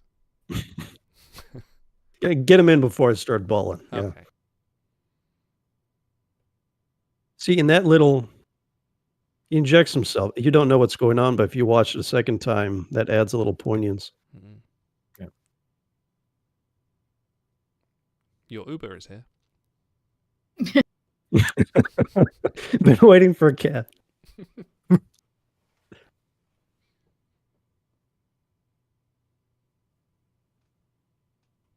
Starts if I make jokes, Auto will break my legs.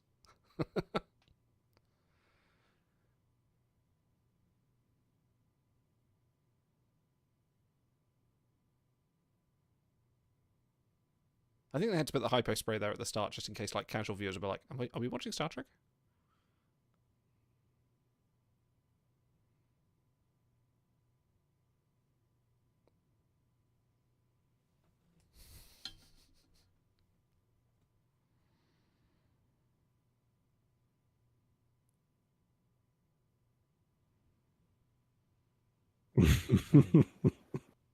He's so humble.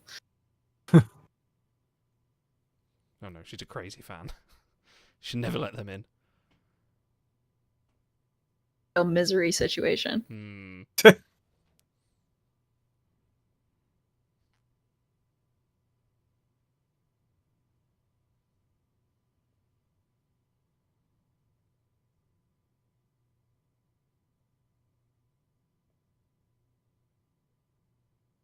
Yeah, I've been there. Like, you find a good author and they only have a couple works. Yeah.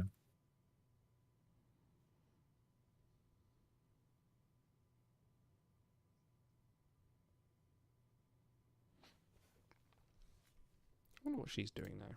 Quickly IMDb.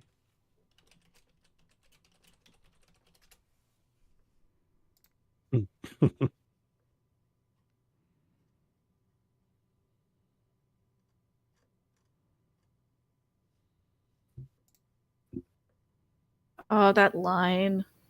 No,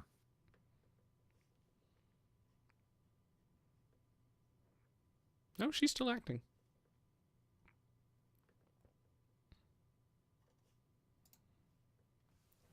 Cup of tea. Good tea, nice house. No. Someone Ran my out of fingers ink. off. Nah, okay, his is better.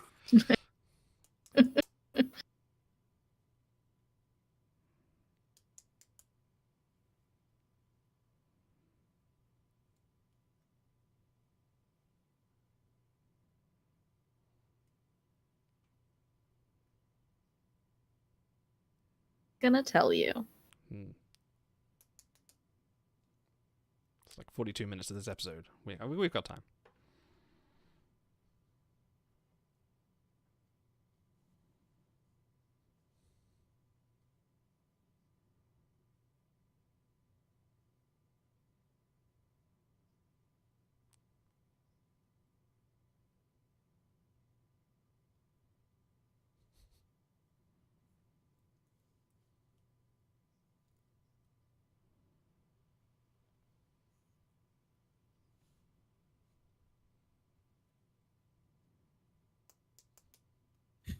I just realized this is going to be the most quiet watch along we've done. Serious one's always Yeah. Sorry, folks. I hope you're synced up with us.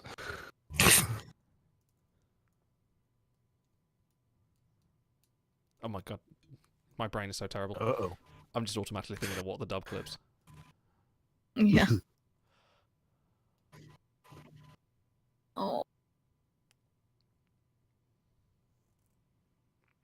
What, he got a new contract? He's going back to Spencer for hire?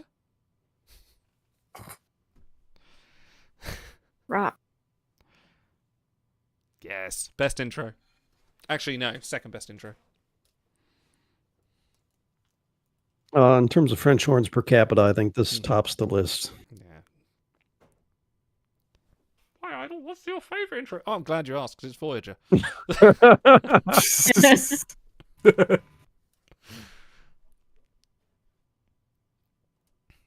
Oh, okay. Captioning sponsored by Paramount. Oh, but this is the... Oh, no, yeah, this is the worst Yeah. one. Yeah. Yeah. This is the lesser version. Yeah. Everything's out of time. Too much percussion. Wait, who's the drumming Muppet? That's not Gonzo, is it? Animal. It's Animal. Animal. That's right. I do like this intro. Yes, visually. Hodgkin's law. You give the wrong answer, and then the Jeopardy contestants buzz in with the right one. You have to say it in form of a question. Come on. Who is Animal? No, what is Animal? Why is Animal? No one ever asks, how is Animal? How is Animal? Yeah.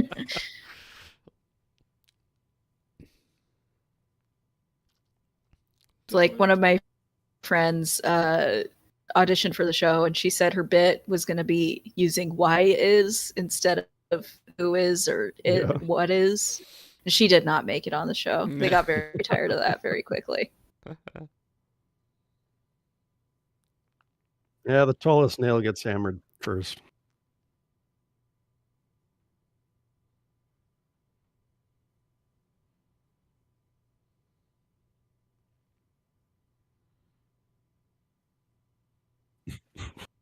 Mentally want Tony one Todd thing. is Guest star so in Tony good in Todd. this. Yeah.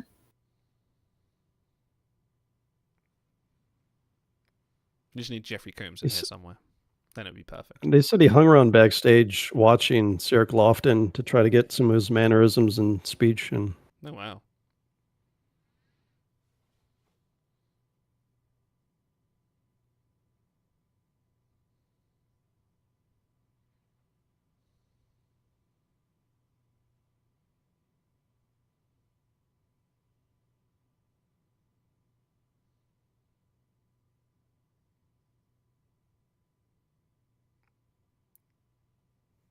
See, that sounds very Avery Brooks, the Gamma Quadrant.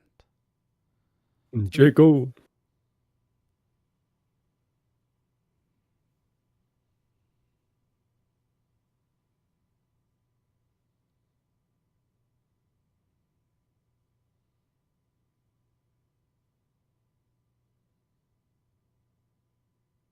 Big dad energy. I love it. Yeah. Unfortunately, Jake is an iPad kid. Nearly finished this level of Candy Crush. Kids still play Candy Crush, right? I'm not sure what the kids are playing these days, but I feel like he's definitely, doing this in between rewatches of Skibbity Toilet.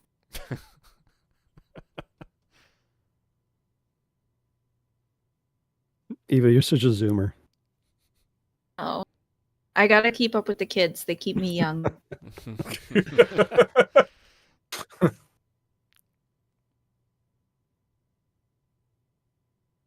No, every time I try and speak in Gen Z slang, my kids just like look at me like I'm a freakazoid. Yeah, my little sister is stuff like freakazoid. Yeah. My little sister is like a Gen Z millennial cusper, and like I'll drop some slang in there, and it just drives her absolutely nuts. I think it's to her like if your mom was doing it. Yeah. Now my son will do like the Dikembe Mutombo and just like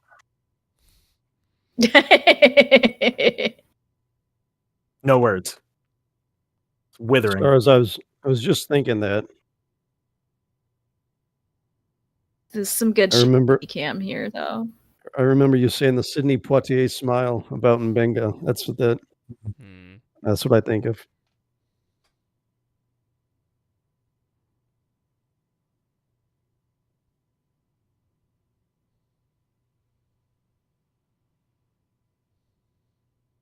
Where's my iPad?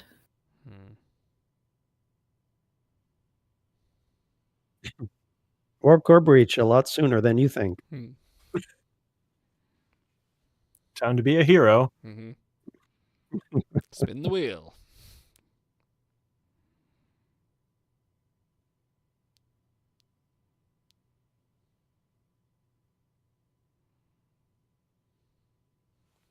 Don't touch it. You don't touch it.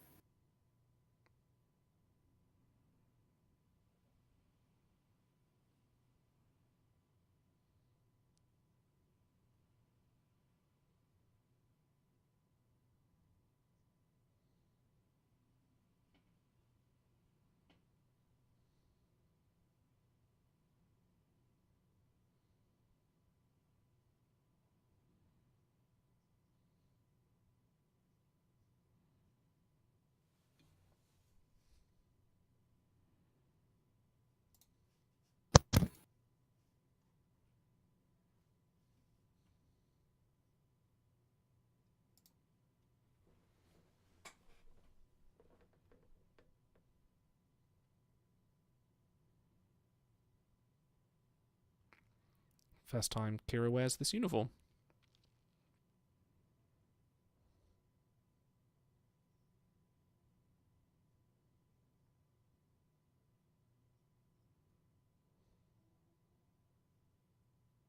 I'm sorry, but Morn just breaks the seriousness of that.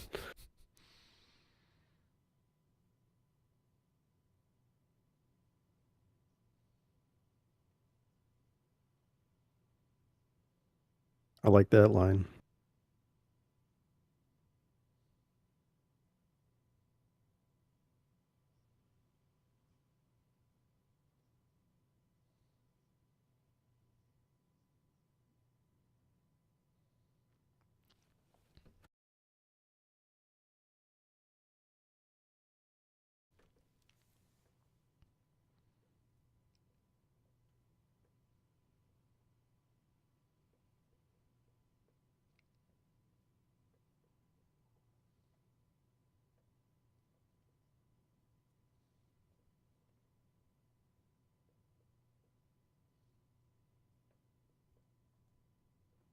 Big golden heart on Quark here. Yeah, I think that's the nicest thing that Quark's ever done. Yeah.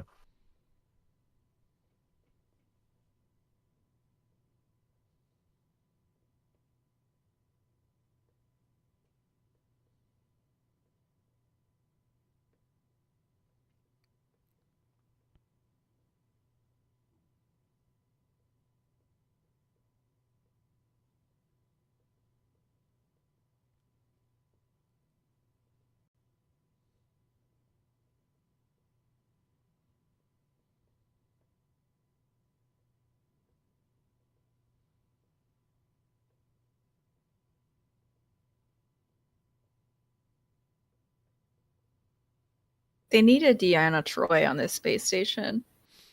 Yeah, was Yeah, if any show needs a counselor, it's DS9. Yeah. Yeah. Yeah, they try that with Esri at the end, and it just does not work.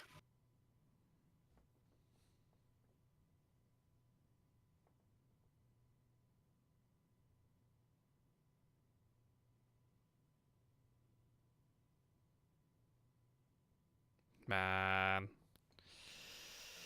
Just twist the knife. That's brutal. Yeah. That's why you can't grieve.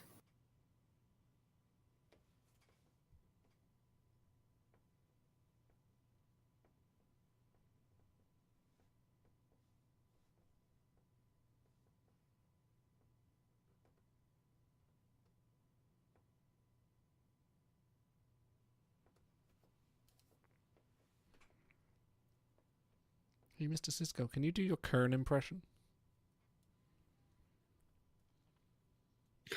This episode lost the Emmy for Best Makeup to Voyager's Threshold. Dom Jot. So they don't have Candy Crush on Yeah, just Dom Jot. in Starfleet. They have Dom Jot. It's the Nausicaan racket. Yeah.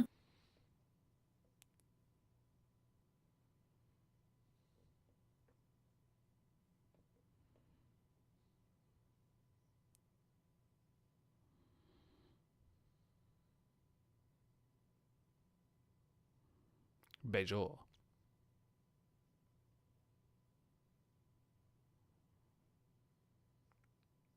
Klingons don't like anything, let's be real.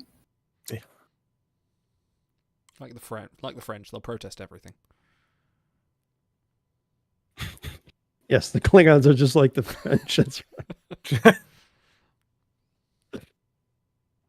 That's Monsieur Wolf.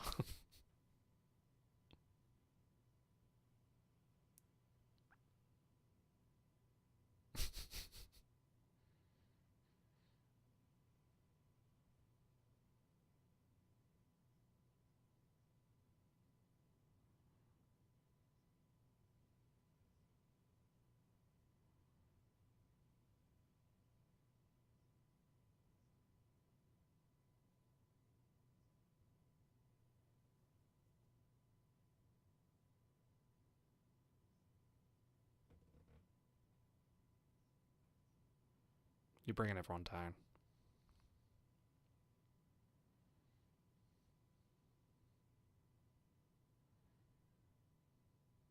won't.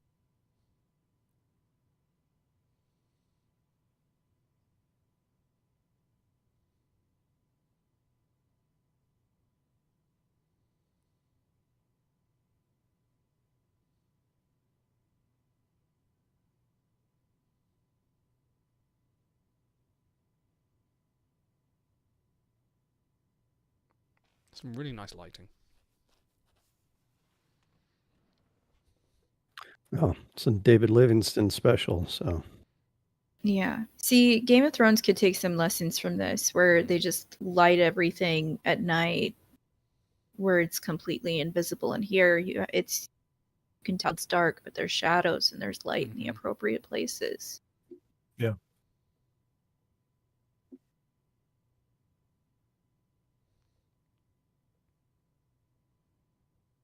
Yeah, the modern compositions, it's always like too dark. It's just dark on dark.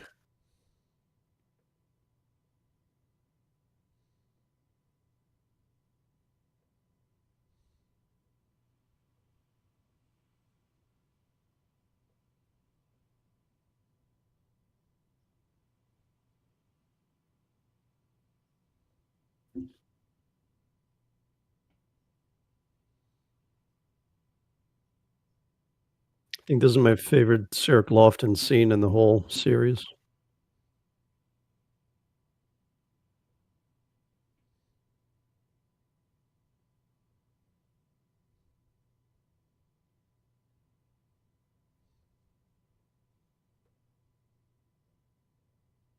How many people can you squeeze onto a 4:3 frame? Yeah. I mean, it's a unique shot, though. Mm-hmm.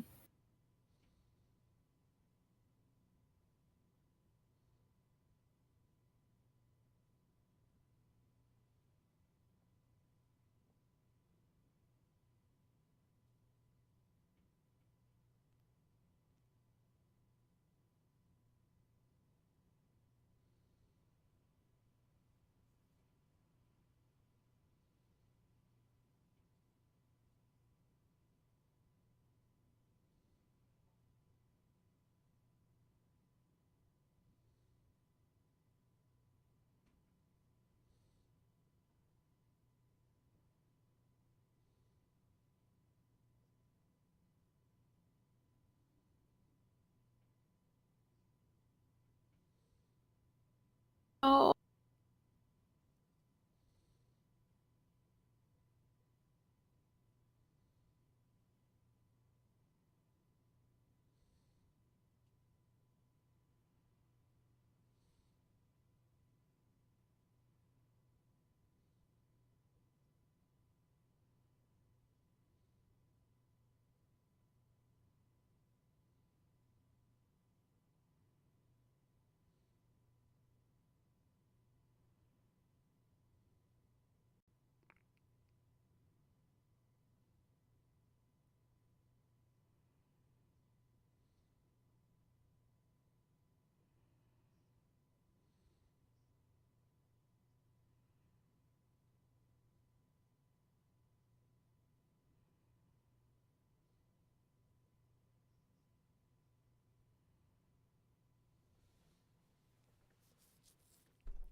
Poor girl just wanted to get out of the rain and meet her favorite author, and now she's got all this dumped on her. He's trauma dumping all over her right now. Yeah. He didn't get therapy, and now he's taking it out on this random woman who showed up at his door. They say don't meet your heroes. Yeah.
So this shot, you remember Emissary when Cisco's Yeah. leaving the Reverse. Saratoga? Yeah. Such a good callback. It's nice framing as well because Cisco is on the other side of the reflection. I think. The older Cisco, not the younger one.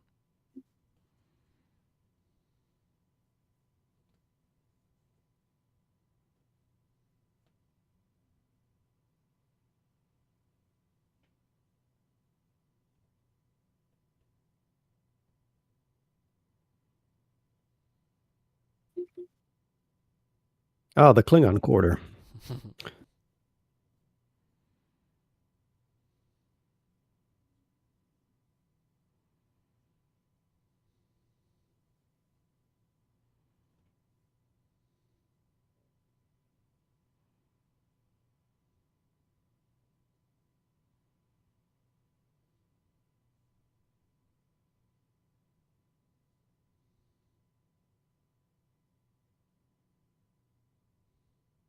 Good old Admiral Cartwright, yeah.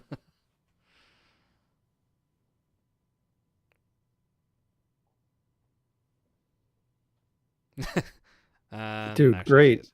Great cut. Yeah. You have future him reacting to Mm. the voice of his dead wife.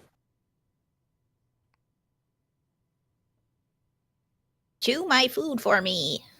This is this is definitely Wesley aging up vibes though with Tony Todd.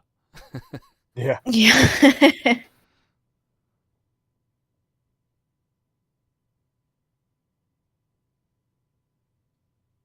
That's such a good callback. Mm.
I hear the lure surprise is better. Sorry. I'll shut up now.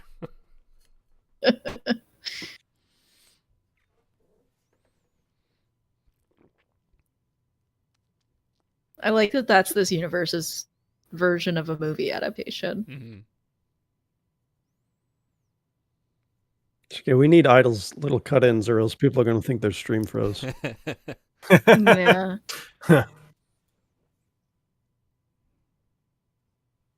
He can't read.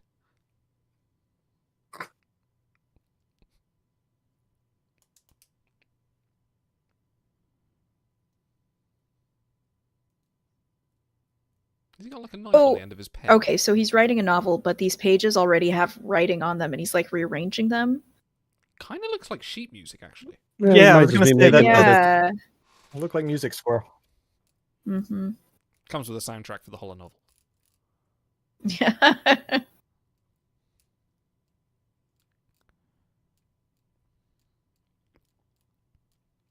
All work and no play make Jake a dull boy. Yeah.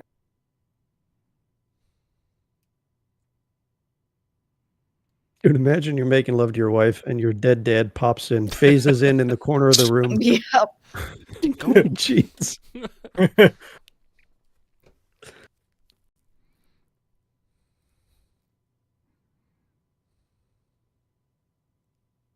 Blocked by your dead dad. Hmm. I'm so glad you didn't come in 10 minutes later.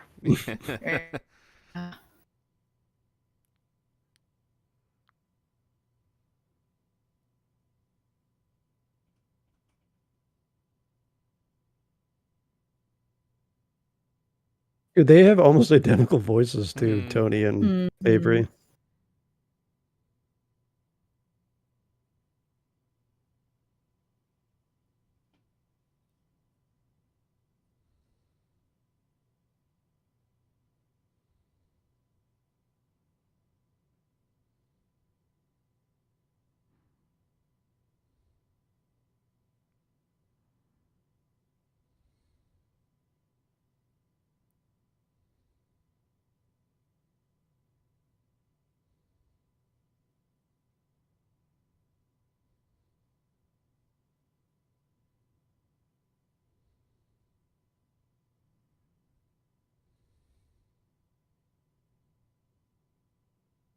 Oh, check the animated cover. Yeah.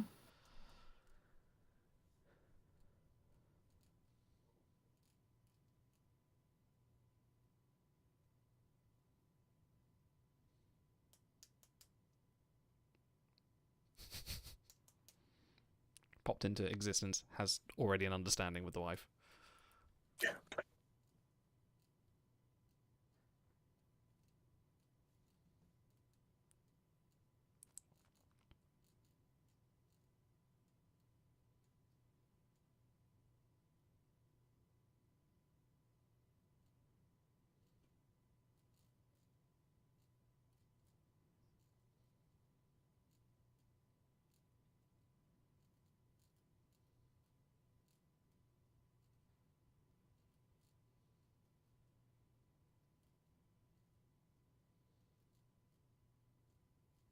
Well, you nearly did, but then you popped in, you know.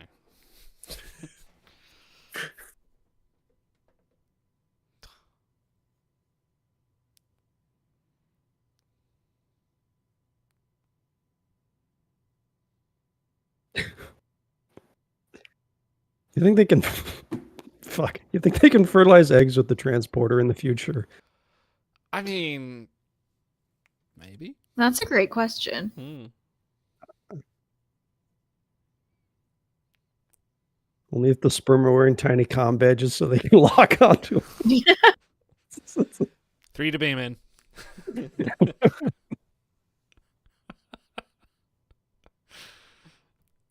See, how would the Heisenberg compensators work with that process? That's the real question.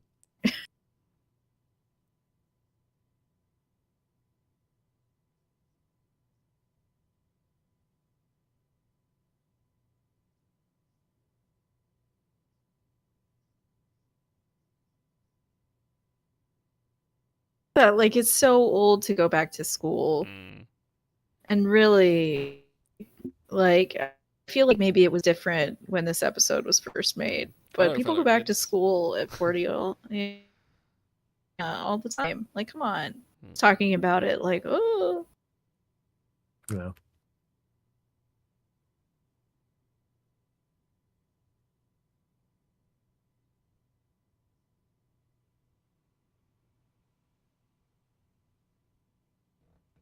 I mean, she's not been very supportive, but okay, not for me to judge.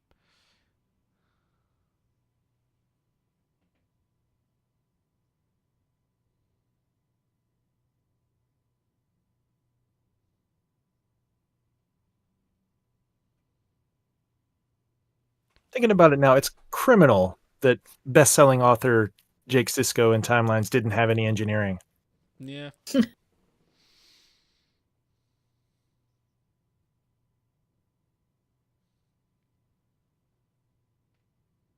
Still a commander.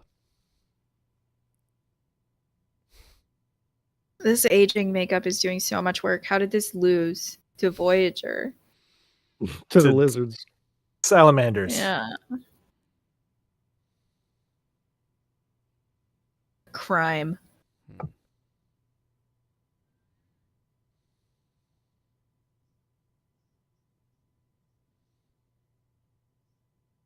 I think Cole Meany was like, "Do you want to get in the old man makeup?" He's like, "Absolutely not. I'm going home for a bit." No, actually, they really wanted him, but he was filming something else.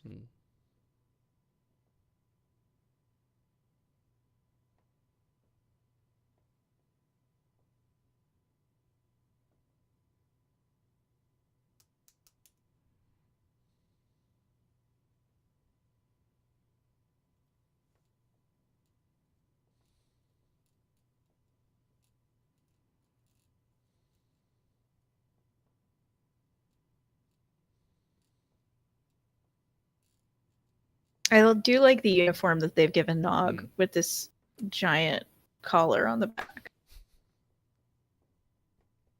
Always like Yeah, referring the to color it, but they coordination.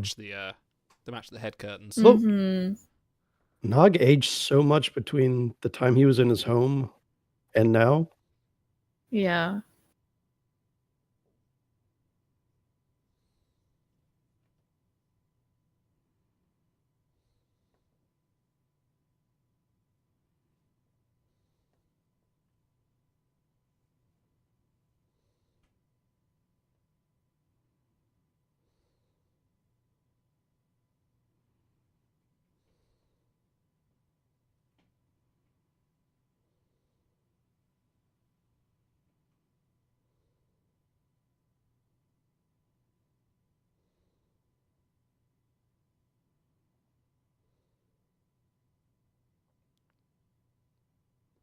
I want guns.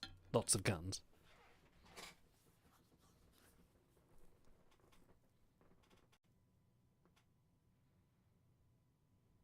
Well, it makes sense that he aged that much if it was 14 years. Yeah.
See, that's what I love. He's not concerned about getting rescued. He just wants his son to live his best life. Yeah.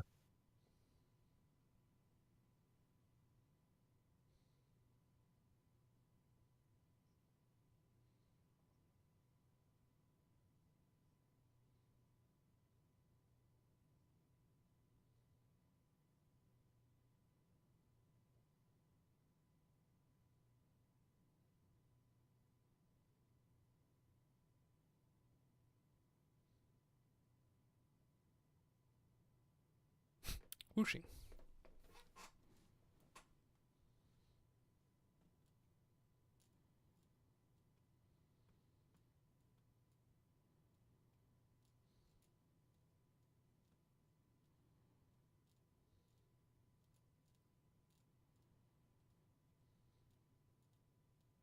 Good work on her hands too.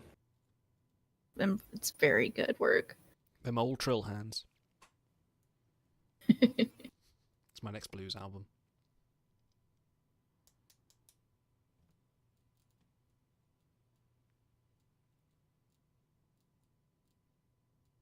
Now when I come back.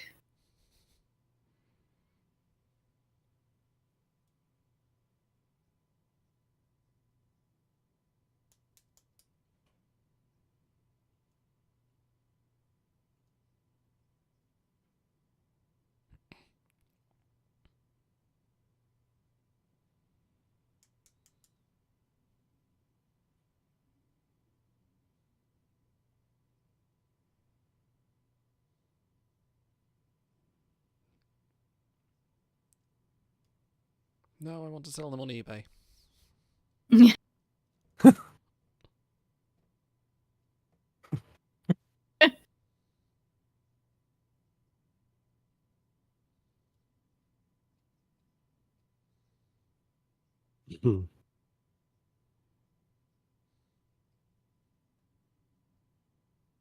Thanks for that.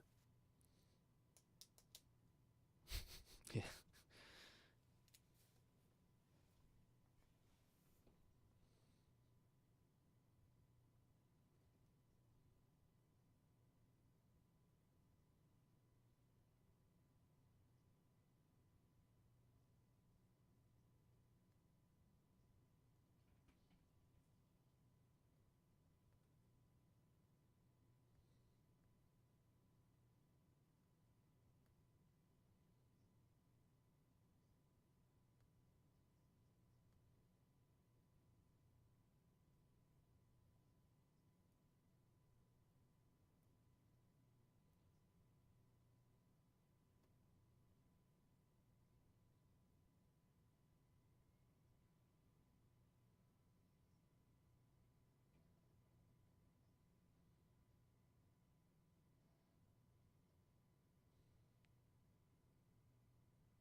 None of this single tier bullshit from Tony Todd. He's going both eyes. No, that's a real cry.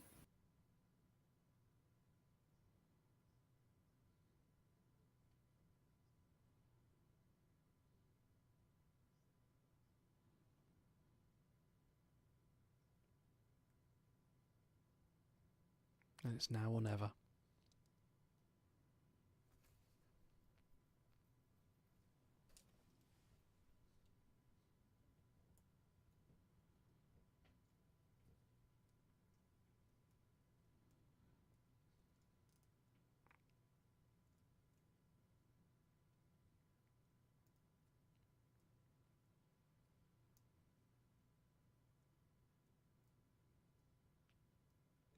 I mean, it doesn't matter what he does. He's about to reset the timeline, so...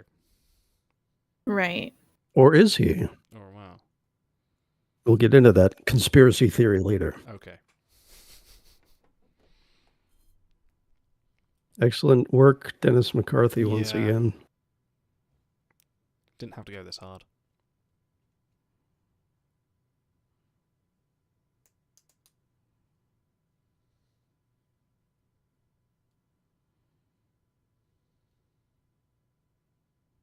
We got to do bread. The bread segment. You want to do bread? Do we miss bread? Yeah, we didn't do it last I miss time. bread. Shit.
Wake up, sleepyhead. It's time for your pills. Mm-hmm.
For those of you watching along at home, your stream's not frozen. We're just having a lot of emotions right now. Yeah. I need to go and wake my kids up to hug them.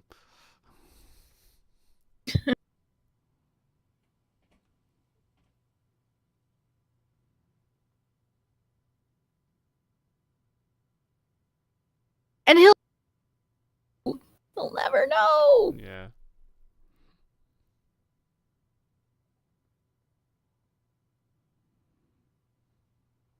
It's like a reverse inner light, isn't it?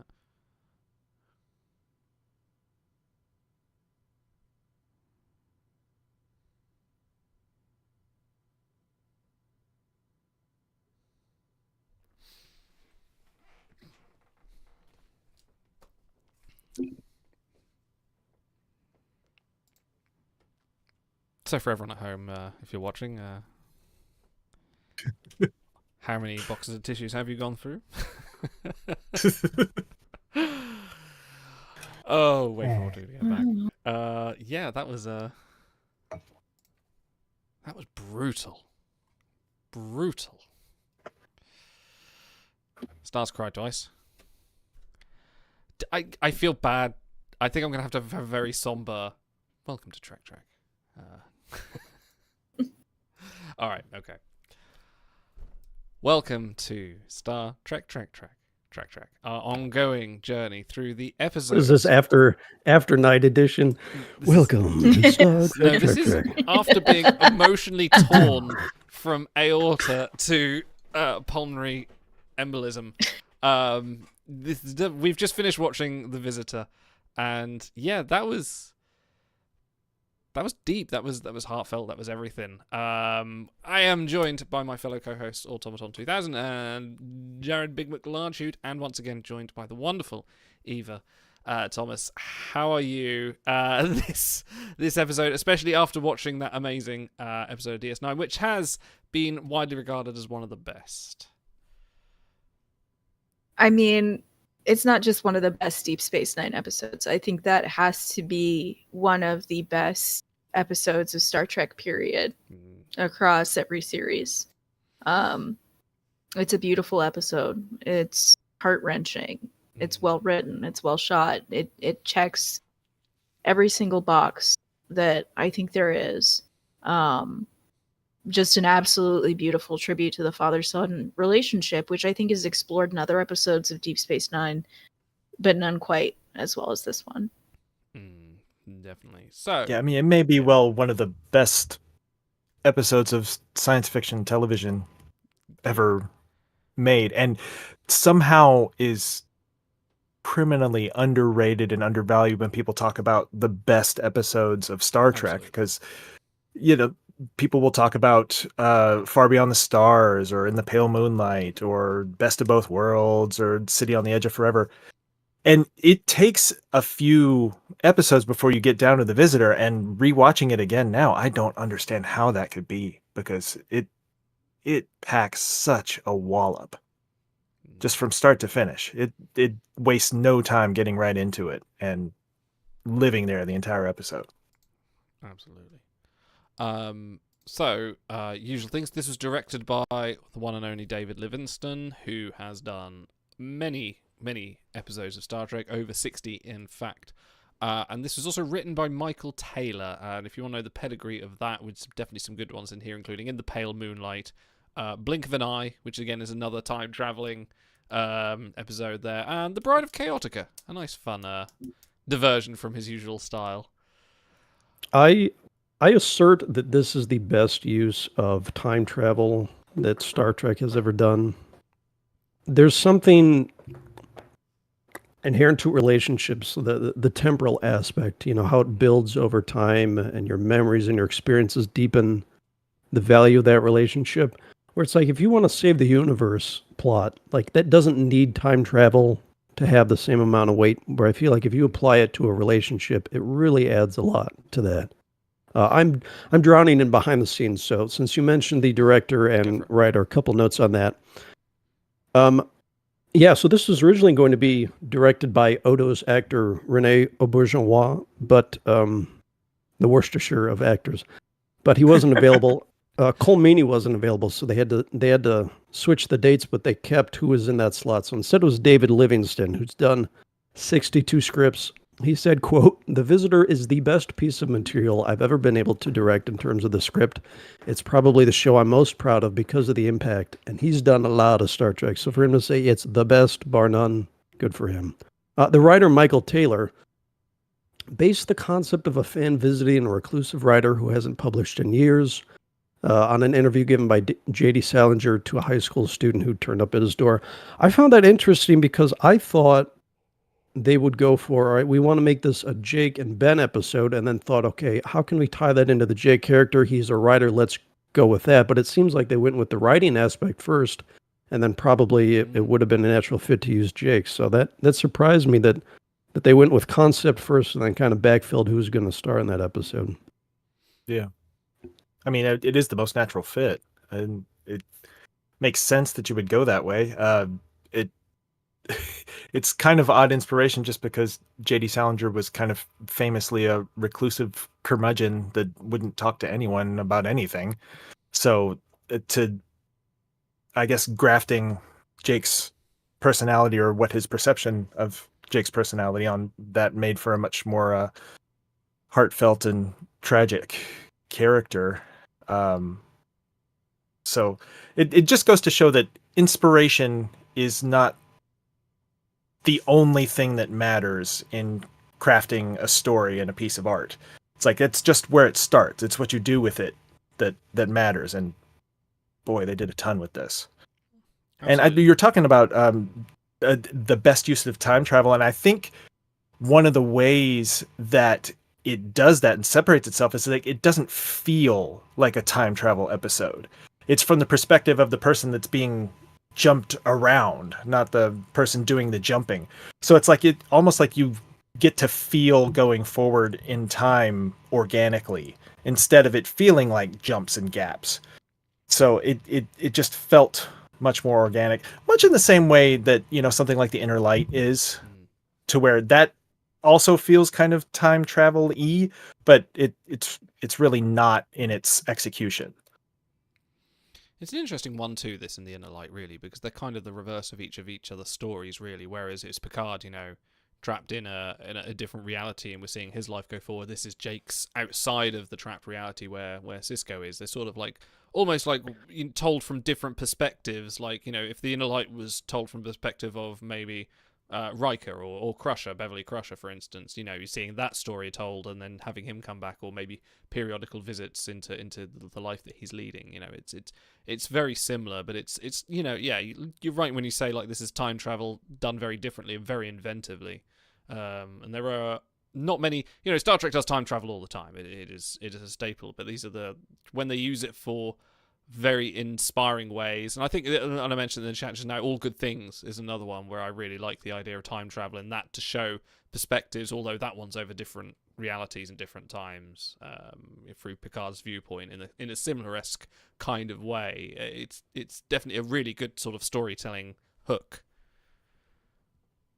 Yeah, and I think another thing is that when they do a lot of time travel episodes, it's done to, here's the TNG crew in the 18th century. Here's the setting becomes the reason for the time travel, and then they just figure out a plot to do that. Please don't besmirch Times Arrow in front of me. I'm a big Times Arrow fan. I will do it again. I promise. But everything that informs us that time has passed is done in a very subtle way. It doesn't really draw attention to itself. I mean, yes, the actors are in older and older age makeup, but other than that, it's just really not commented on. It's just folded in as part of the narrative. Well, the makeup alone is a great yardstick, because you see how old they are and you know where you are in the timeline instantly. So you're not distracted trying to figure out, all right, where are we now? You instantly know. Yeah. One of the things I was looking at is we see the house, Jake Sisko's house, at the beginning of the episode, and then we see it at an earlier point in time when he's married and when he's happy.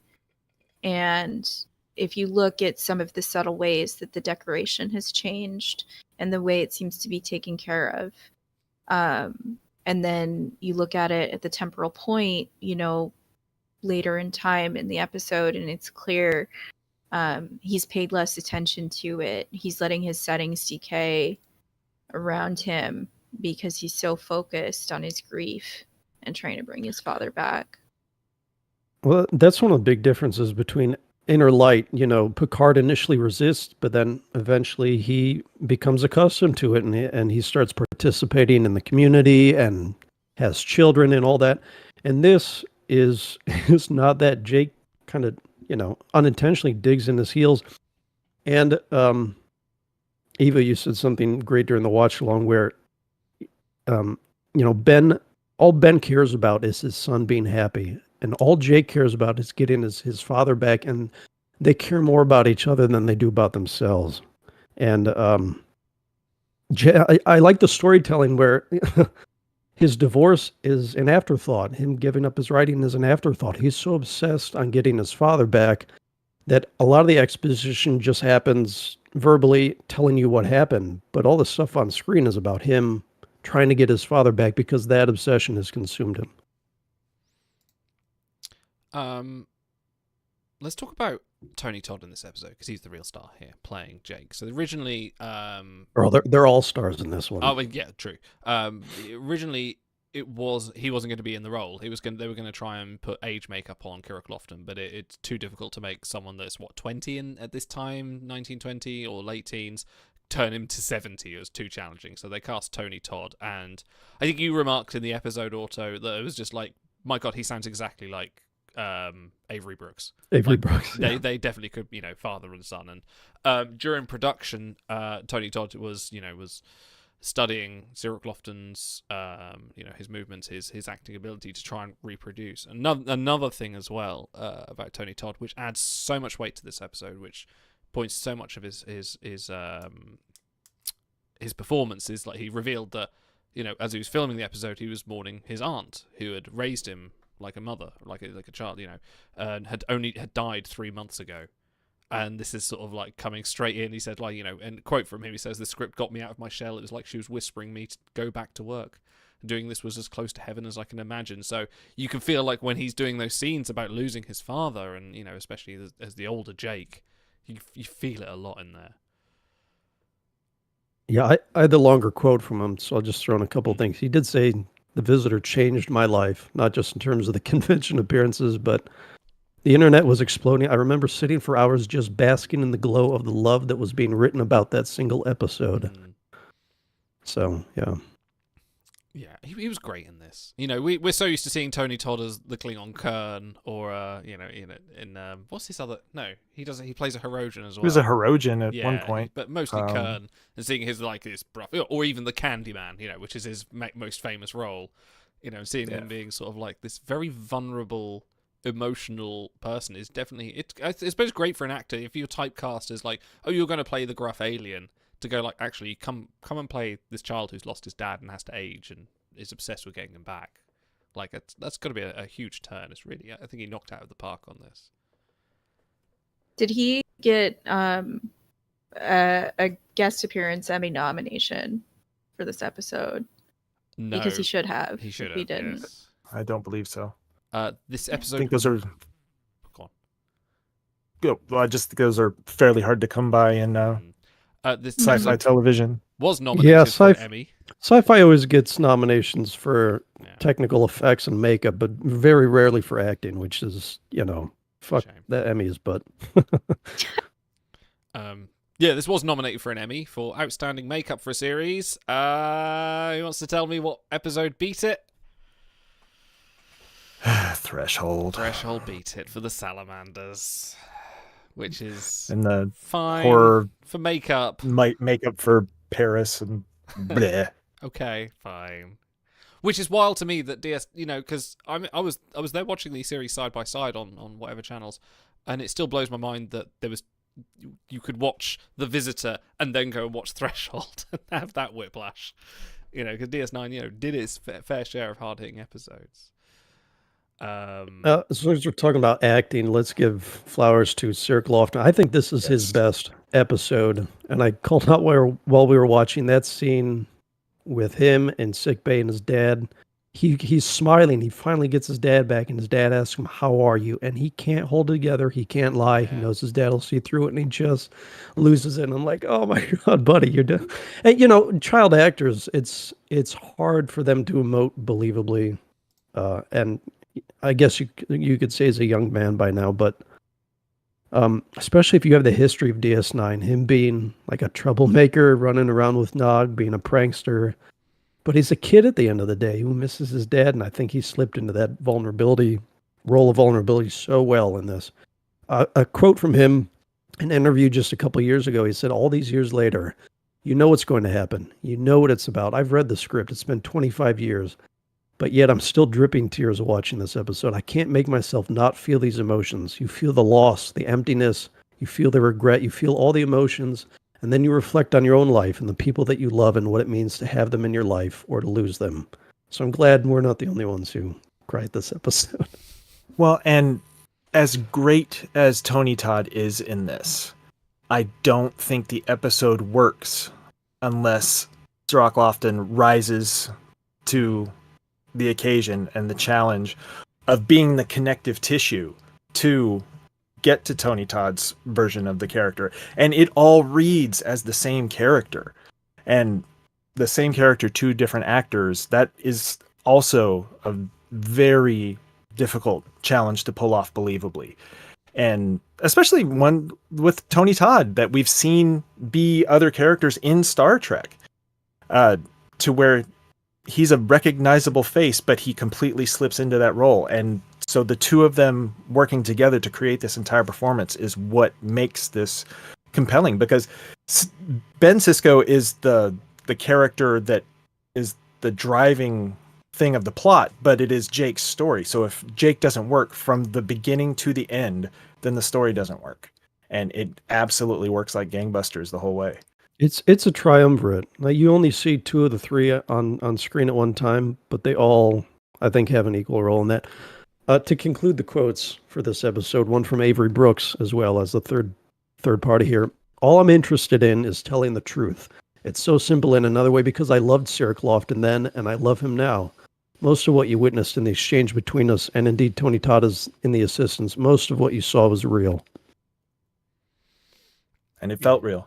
I mean, It does. I think you can really feel that when you're watching the episode, that every interaction feels so real, and that's what makes it so powerful. There's numerous quotes. And like that carries through the rest of the series too. Just the genuine love and affection that you feel between Ben Sisko and Jake Sisko it's always there, and it's what makes it one of the strongest depictions of a father and son relationship on any show, I would say. Sirach Lofton has come out and said numerous times, and so's Avery Brooks, they were like father and son on set. Like, I think Sirach had a fairly problematic childhood, and, definitely he found a lot of love and attention from Avery, and, there was, even though Avery had his own kids, he definitely sort of pulled him in and said, "Hey, part of the family, this is..." And it's what is a testament to how strong that it's widely underrated for being one of the best father-son dynamics on television, not just Star Trek, not just anything. I would say on television, I've never seen anything that I can think offhand. Correct me if you can find something stronger, but like of Benjamin and Jake Sisko. And the racial dynamic, which is always the butt of jokes when it comes to father-son stuff. And I know both Brooks and Lofton are very proud of that.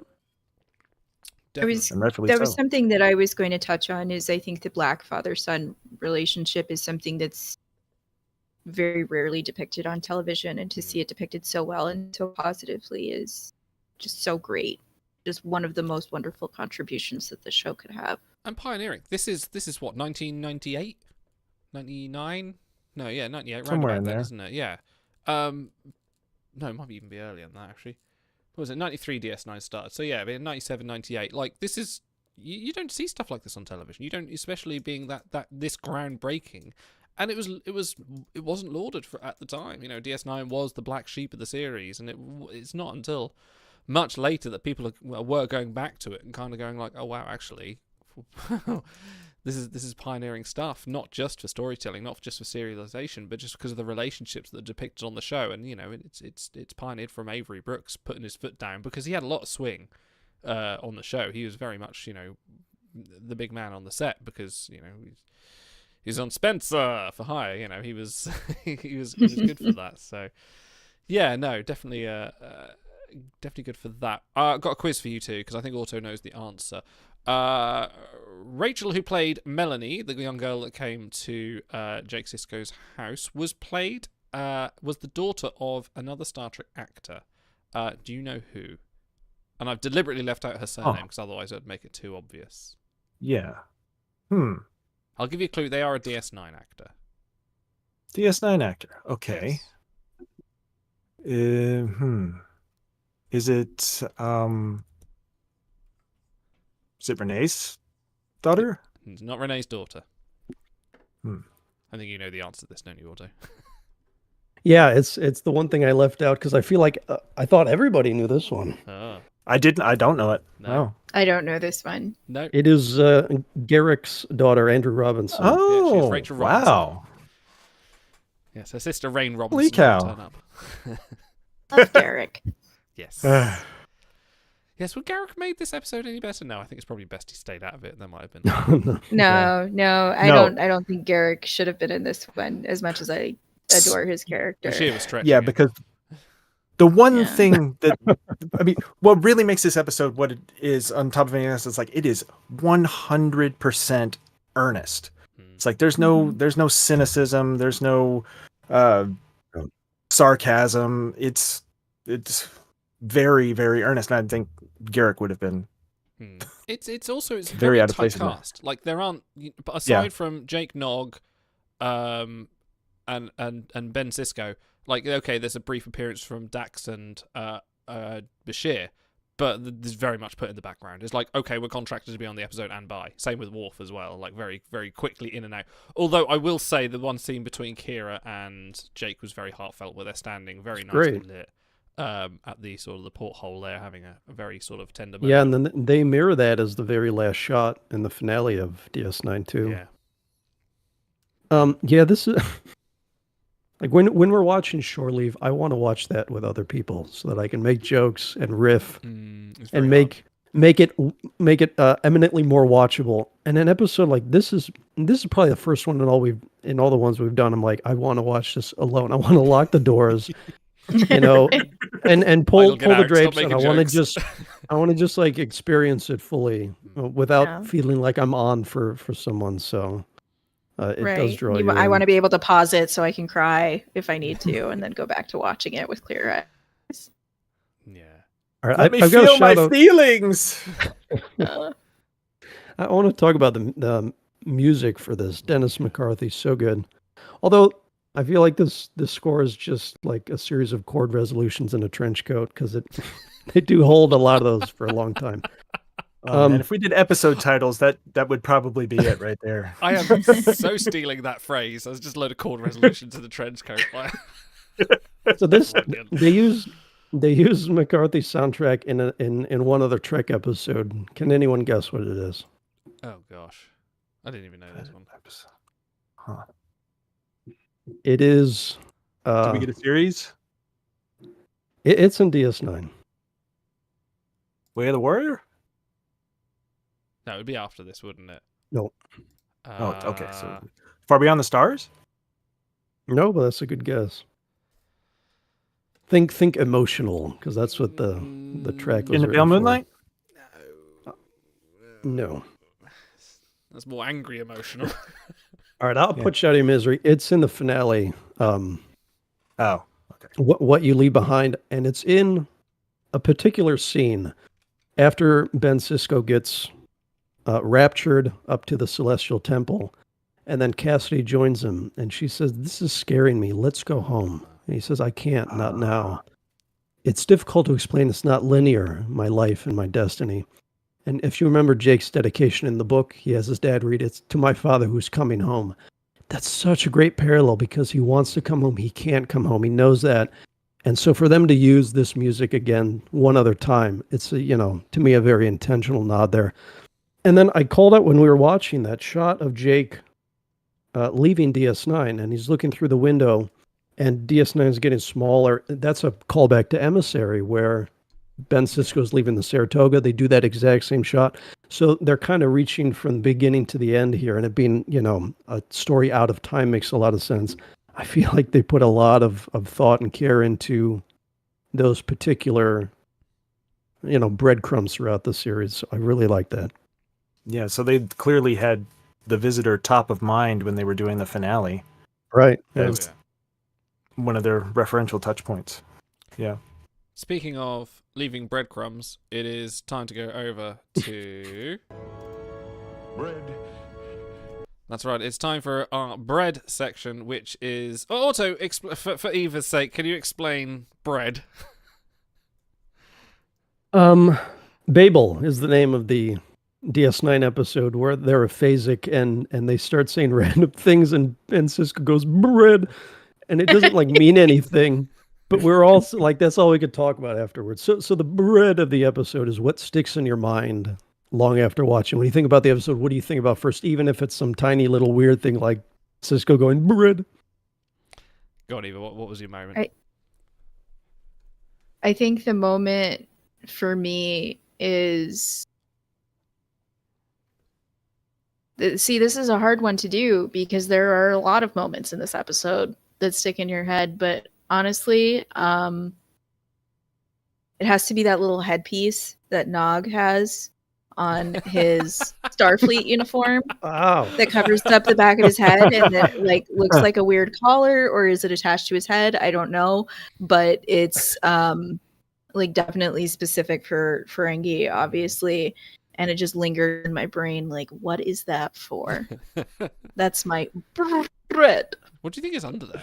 Did we ever see what's under the Ferengi head flap? Is it? It's a modest. Aaron Heisenberg's hair. yeah, probably.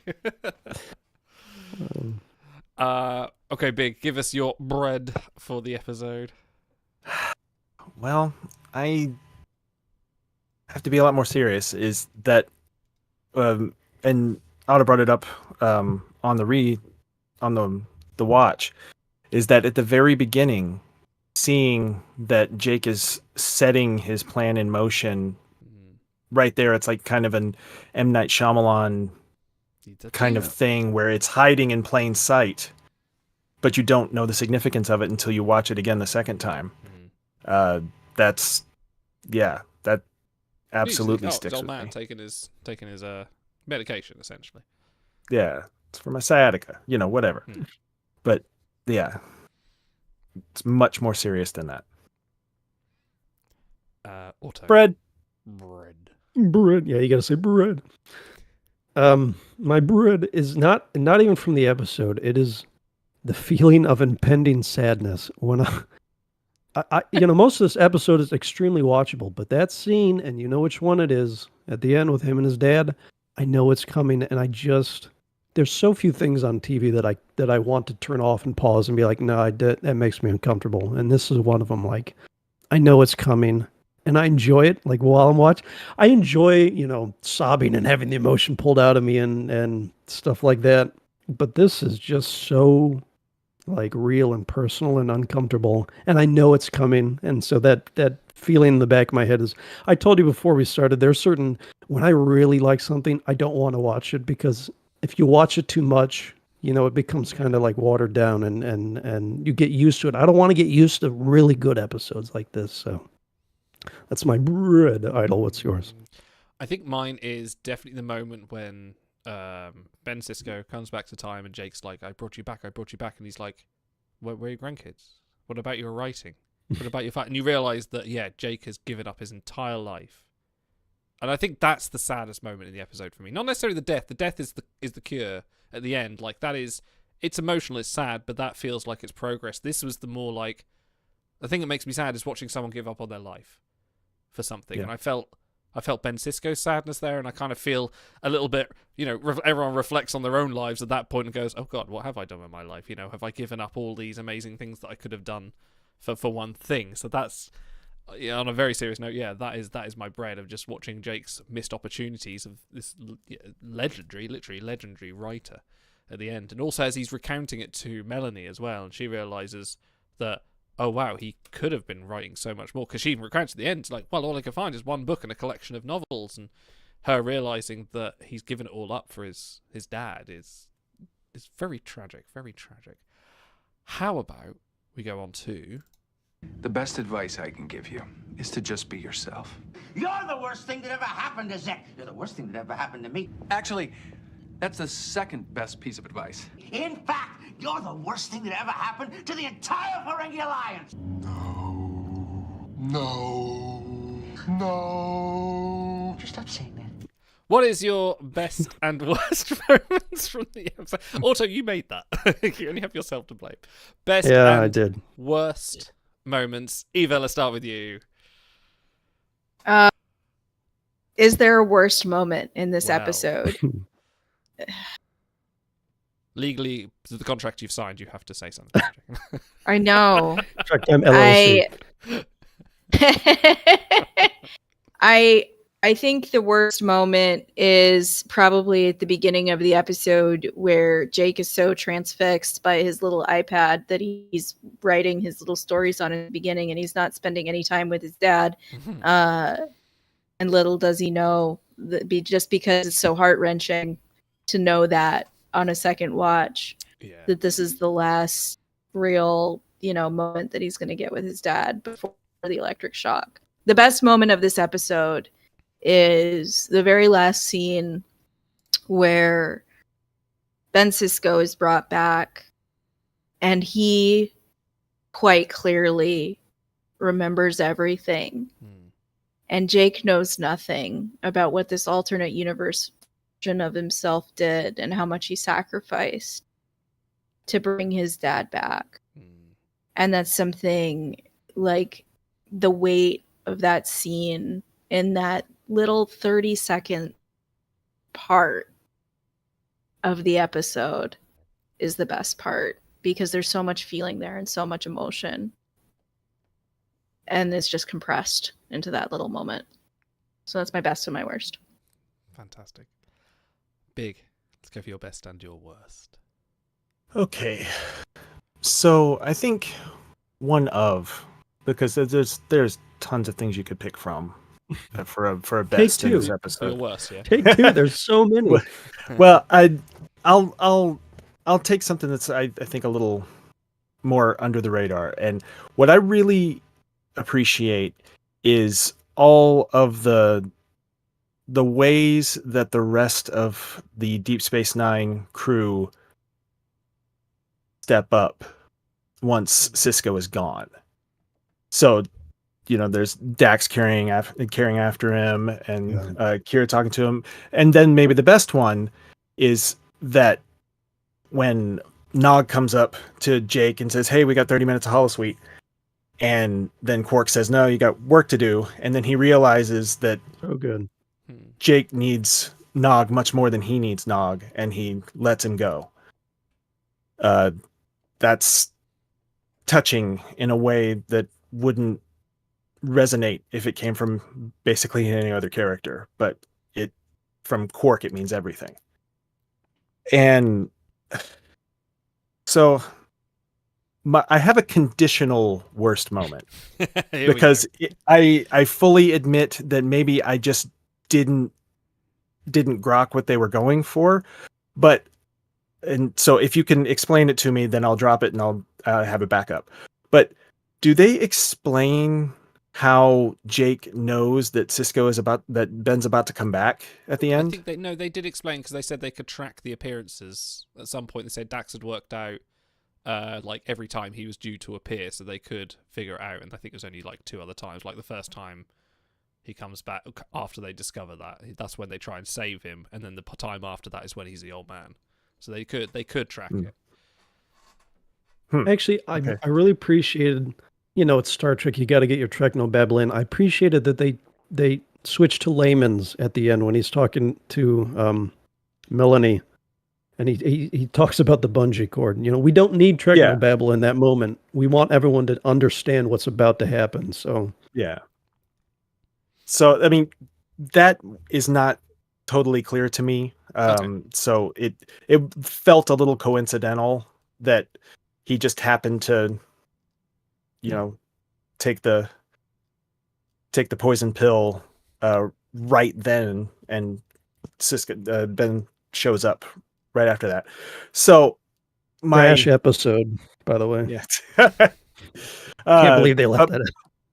My other lamer cop out worst is in an episode where the old age makeup is almost universally great.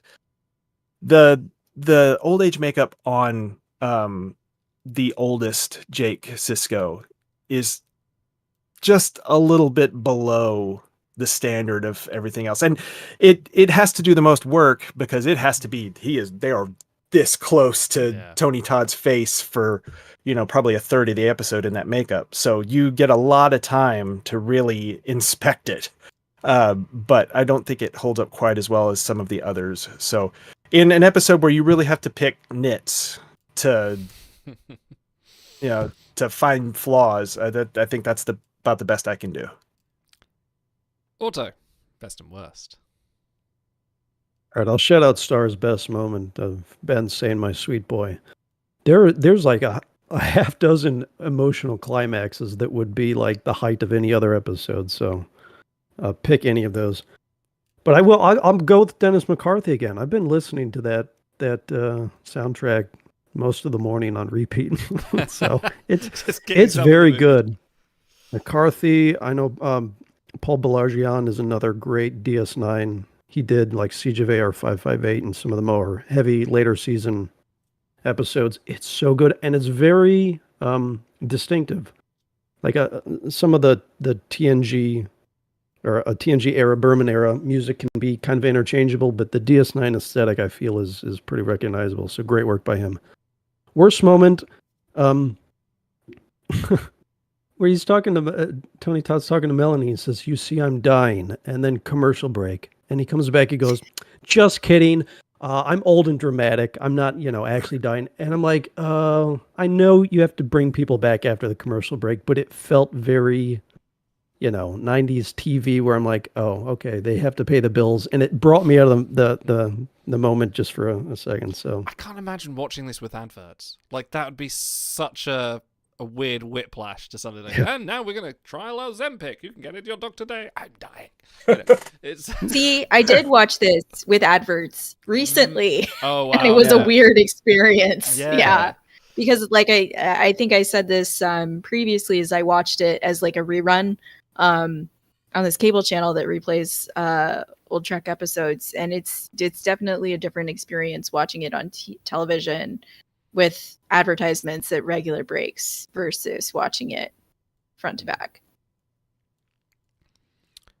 Okay, I'll go best moment first while I hastily try and think of a worst moment. Best moment for me is Kira and Jake at the porthole where they're talking, talking about leaving the station. She says, "I'd really like to leave the station." Like she really opens up and just says to him, like, "You've got to go. You just have to go." It's not just that for the scene, for the dialogue, but the lighting on that is brilliant. It's like all sort of they're backlit. You just get the silhouette just shining through them. It's a very dramatic scene. Whoever was director of lighting on that day was just knocked out of the park, because that's a great just dark shot, and it shadows the kind of the emotion of this scene as well. Like DS9 is at this point, about to be taken over by the Klingons. It's about to be abandoned and left. You kind of feel that Jake leaving his home in that scene, in this darkness of the lights being shut off, not just of the station, but of his future as well. It's really good. I really love that scene. It was in the pale moonlight, literally. Yeah, literally. Worst moment? I don't know. I feel like I have to pick on Bashir's accent, or just his, "I'm an old man now, look at my papers, I've got children who are really good." Just like, I'm just gonna really accentuate things, Like, okay, Ray, you get you're an old man, but you can be a little bit more normal. Thank you, Rayo Vantika Bashir there. It's hard to do, because I actually thought Dax just sounded like normal Dax, but with age makeup, and then he kind of went too far the other way. I think when you're acting old, you're just supposed to sound really tired. Like that's what the Tony best Todd way to do does, it. doesn't he? He just basically he doesn't act, "I am really old." He just sort of slows down, and he just sort of takes his time over his enunciation, and he acts like he's dying, literally. But I'd say that's probably my worst moment. I couldn't think of anything else. I feel bad to pick on Bashir, because I do like Bashir as a character, but maybe not in that sense. That could have been O'Brien. That would have been better.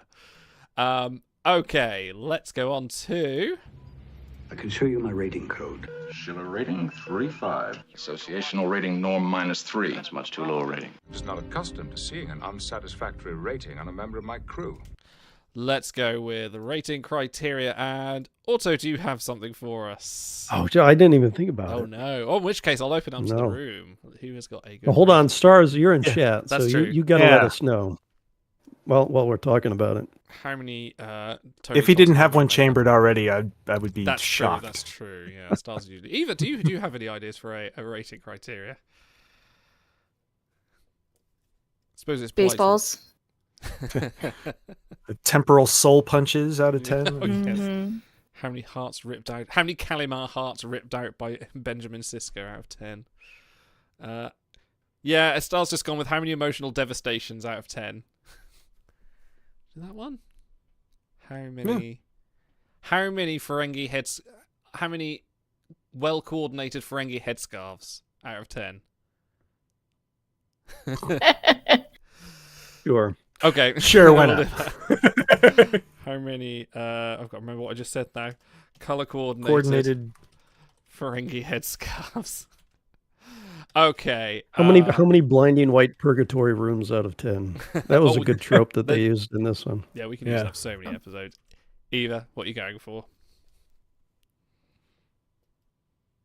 I'm going for well-color coordinated Ferengi headscarves, and I am giving this episode a solid 10 out of 10 and not wavering from my initial rating. Yeah. This is quite possibly a perfect episode, I think.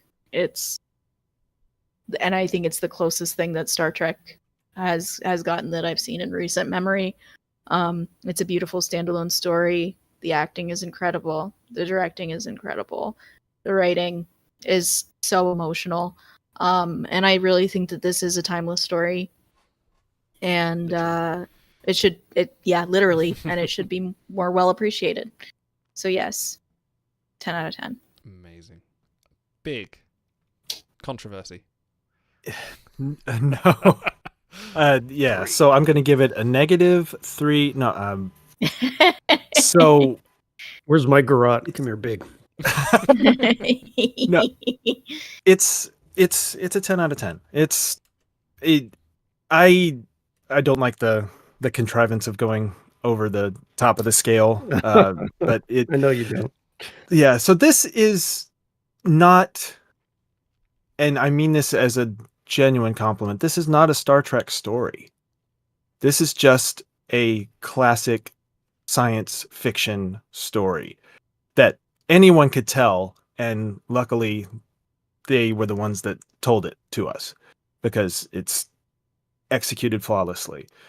And like you said, it doesn't get enough credit and participation in the conversation of greatest episodes of Star Trek, because like you were saying, Otto, it's one that you don't want to wear out. It's one you want to have some time in between, and it's been about 10 years since I've seen this episode in full, and I think that was exactly the right amount of time because it felt absolutely fresh again, and it came with all of the weight and resonance that it had the first time that I watched it. So 10 out of 10. 10 out of 10 color coordinated Ferengi headscarves.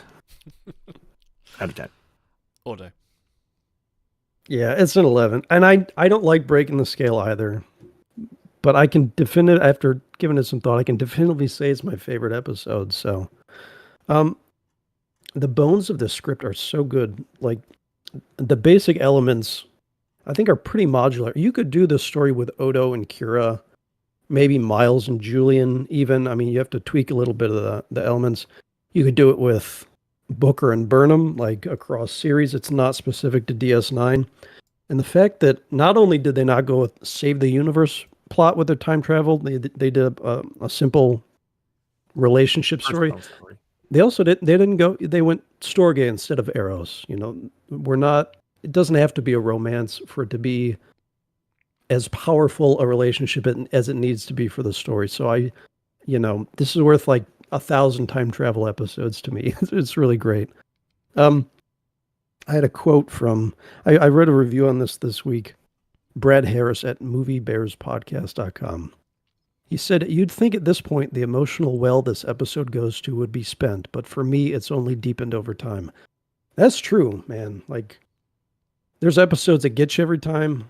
There's very few that get you even harder every time. And it's like, oh, I don't have to wait 10 years in between to sob at the end of it. So, yeah, 11. Well, to the point that, and I hadn't thought about it until you just said that, the last time I watched this episode, I was a very, very new father. Yeah. I was going to ask you, Jared, if you were a dad yet when you watched it the first time, or if you were like a new dad and now. If it was, I mean, it might have been more than 10 years because my wife had no exposure to Star Trek before she met me. So, being the dutiful fan that I am, I immediately started us on rewatches. Rewatches for me, watches for her. So that was about the first year of our marriage. So yeah, I might have seen this when my son was like a year old at the most. And that, where I am now, man, Ben Sisko's story and his perspective on the story hits so hard. It's like, I know you love me, but live your life. Don't live for me. Two sides to watching this. One side of being a parent and the other side is different stories. Yeah, to where I don't think that really would have been my perspective back then. So yeah, when you're talking about how the well only deepens, it only deepens as your life grows and changes and evolves. So yeah, banger. There's even a quote, I wish I'd written it down now, from Cirque Lofton, who said he remembers during filming what he thought about the story, and then now that he is a dad, it flipped 180 for him. And so, like I said, I wish I had it, but just it was interesting to see how him in the midst of it felt one way, and then, but that's good sci-fi. We said before when we watched, I forget, one of the Twilight Zones, Idol said, "My appreciation is only deepening as we discuss it." Well, that's good sci-fi. It makes you think and it makes you feel. And so I'm interested, Idol, what you're giving this, because you're not a sentimentalist like some of us are. No, I'm not. I am a stone-hearted son of a bitch. But I am going to give this a 10 out of 10. It is, I'm not for watching soppy movies with a box of tissues. I'm more I'm not switch off. But no, this is definitely 10 out of 10. It has absolutely everything, and I said before, like, this isn't just a good Star Trek episode. This is a good episode of television. I've not managed to convince my wife like you, Jared, to sit and watch Star Trek with me. She's like, no, I'm not interested whatsoever. But if I could, and I've often thought, like, what episodes could I get her to watch that she would like? This would be this one. It would be Frame of Mind. It might even be The Visitor. It might even be The Inner Light. Things that are more on her wavelength are the things she watches. Definitely won't be Terra Nova Stars. But no, absolutely 10 out of 10. I think it's classic storytelling done incredibly well for for a contemporary at the time series. It's one of the ones you'll look to and go, like, this was innovative for the time. It tells a classic story done really. It's a father and son story of time. This is something, without tooting his own horn too much, you could see it as being an Othello kind of Shakespeare story, or something akin to the Odyssey for the time. Something that was written and then gone like, oh yeah, this is a story, watch it, and then only many years later is appreciated as a work of absolute genius. This is a work of absolute genius, from not just from the story side of things, but from the directing, the framing, from the acting, from every angle. This is a story that has to be watched till the end of time. And if you're going to say, like, hey, let's do my desert, actually, that's an idea of something we should do one time, desert island discs of Star Trek, that's going to be on a lot of people's lists to say, like, yeah, I need this on there. So yeah, definitely 10 out of 10 for me on this occasion, which brings this episode's final score to a 10.3, and it is now top of our leaderboards, beating out Spock Amok, Those All Scientists, and The Magnificent Ferengi for top spot. It is now number one, our favourite episode of all time. For how long? Well, we'll have to see if we can break the scale again in the future. What other? Okay, I've got to ask. What other episode would you break the ask scale Eva, for? because this was her idea. So, what could top this? That's a great question.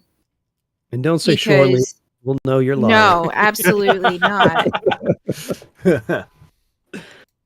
I think Inner Light is actually a contender. I know we've talked about it a lot this episode, but you combine, a good time travel story with TNG, my first and forever love of the Star Trek universe, and then the absolute mastery that is that episode, and I think that might top it. But I also haven't seen it in a long time, so I would have to go back and do a rewatch to be sure. I mean, something else that kind of fits in this same kind of mold that is another one that's under talked about, and some people it really turns them off is Family from TMG. Oh, so good. The By the way, also season 4, episode 2 in the same slot as this one. Yeah. Coming off a big emotional 2-parter. Sorry to cut you off. Season 4 episode. No. Let's go find out now. That's most of what I wanted to say. It's just that I think Family is a pretty underrated choice in its own right. Dude, next time we'll do Inner Light and Family. Like, come on, could you have a better doubleheader? Wow. Destroy us. So we didn't talk too much, but actually that set does a lot of heavy lifting, I think. Because Inner Light, like, it's a great episode, but the little rent-a-city they build is very TNG era feeling. Like, it looks like it was built on a set. Yeah. This one, you're expecting someone to shout Heathcliff across the moor, and they have the big gothic mansion, and it does make it feel more like just like you're reading a novel versus watching a sci-fi show. So I think that helps even more by intentionally taking it out of time. Pun marginally intended. It makes it timeless. Yeah, because it's not trying to represent a present necessarily. It's trying to connect to age. Timeless is another really good episode. Oh yeah. Dude, now that we're free of the shackles of watching this garbage season 1's in order, we're like, oh, we love Star Trek again. So yeah. So many. Turns out when you watch the good episodes, it's good. Well, that's the reason. That's the reason Star Trek is sitting at 6.4 at the moment in total of all the reviews we've given. So maybe I ought to watch some more good episodes. On that note, thank you everyone for coming along and watching us. We'll be back in a couple of weeks. Eva, thank you so much for joining us. It's been an absolute delight to have you here. It's been my pleasure. Thank you for having me. Will you verbally commit to joining all future Star Trek reviews? All future Star Trek reviews? I don't know about all of them. Wait for the translation. Answer me now. I will commit to a future guest appearance if you will have me again. How about that? Absolutely. Okay. Absolutely. Great. And if people are interested in following you in your Jeopardy performance or anything else you've been doing, where can they find you? Because I believe you do some other streaming stuff as well. Sure. So I am actually most of my streaming and social media presence is actually related to video gaming. I am an active Final Fantasy 14 online player. A lot of the stuff that I make has to do with housing and submarines. So I have actually like a housing plot inside the game, which is like a role-playing village for people to come and experience inside the game. But you can find me on Twitter and on YouTube. My handle is Talini Fashanti, and I'm pretty easy to find that way. So there's only one of me. Fantastic. Thanks for joining us. Big and Auto, thanks for turning up. We will be back soon. Keep an eye on our stream and everything on that. We'll know upcoming schedule. I believe this Wednesday coming up, we're going to do some more Star Trek SmackDown for the wrestling fans among you. But we'll be back soon. Live long and prosper, and ta-ra. What about you, Hooker? Well, I was thinking about Tahiti. What'd you have in mind? I was thinking about dinner at my place about 8 o'clock. Why don't you make it 7? You can help me find a place to kill some new plants. Hey, wait a minute. How do I know you can cook? Hooker, trust me. Trust me? Now, where have I heard that before? Oh, come on.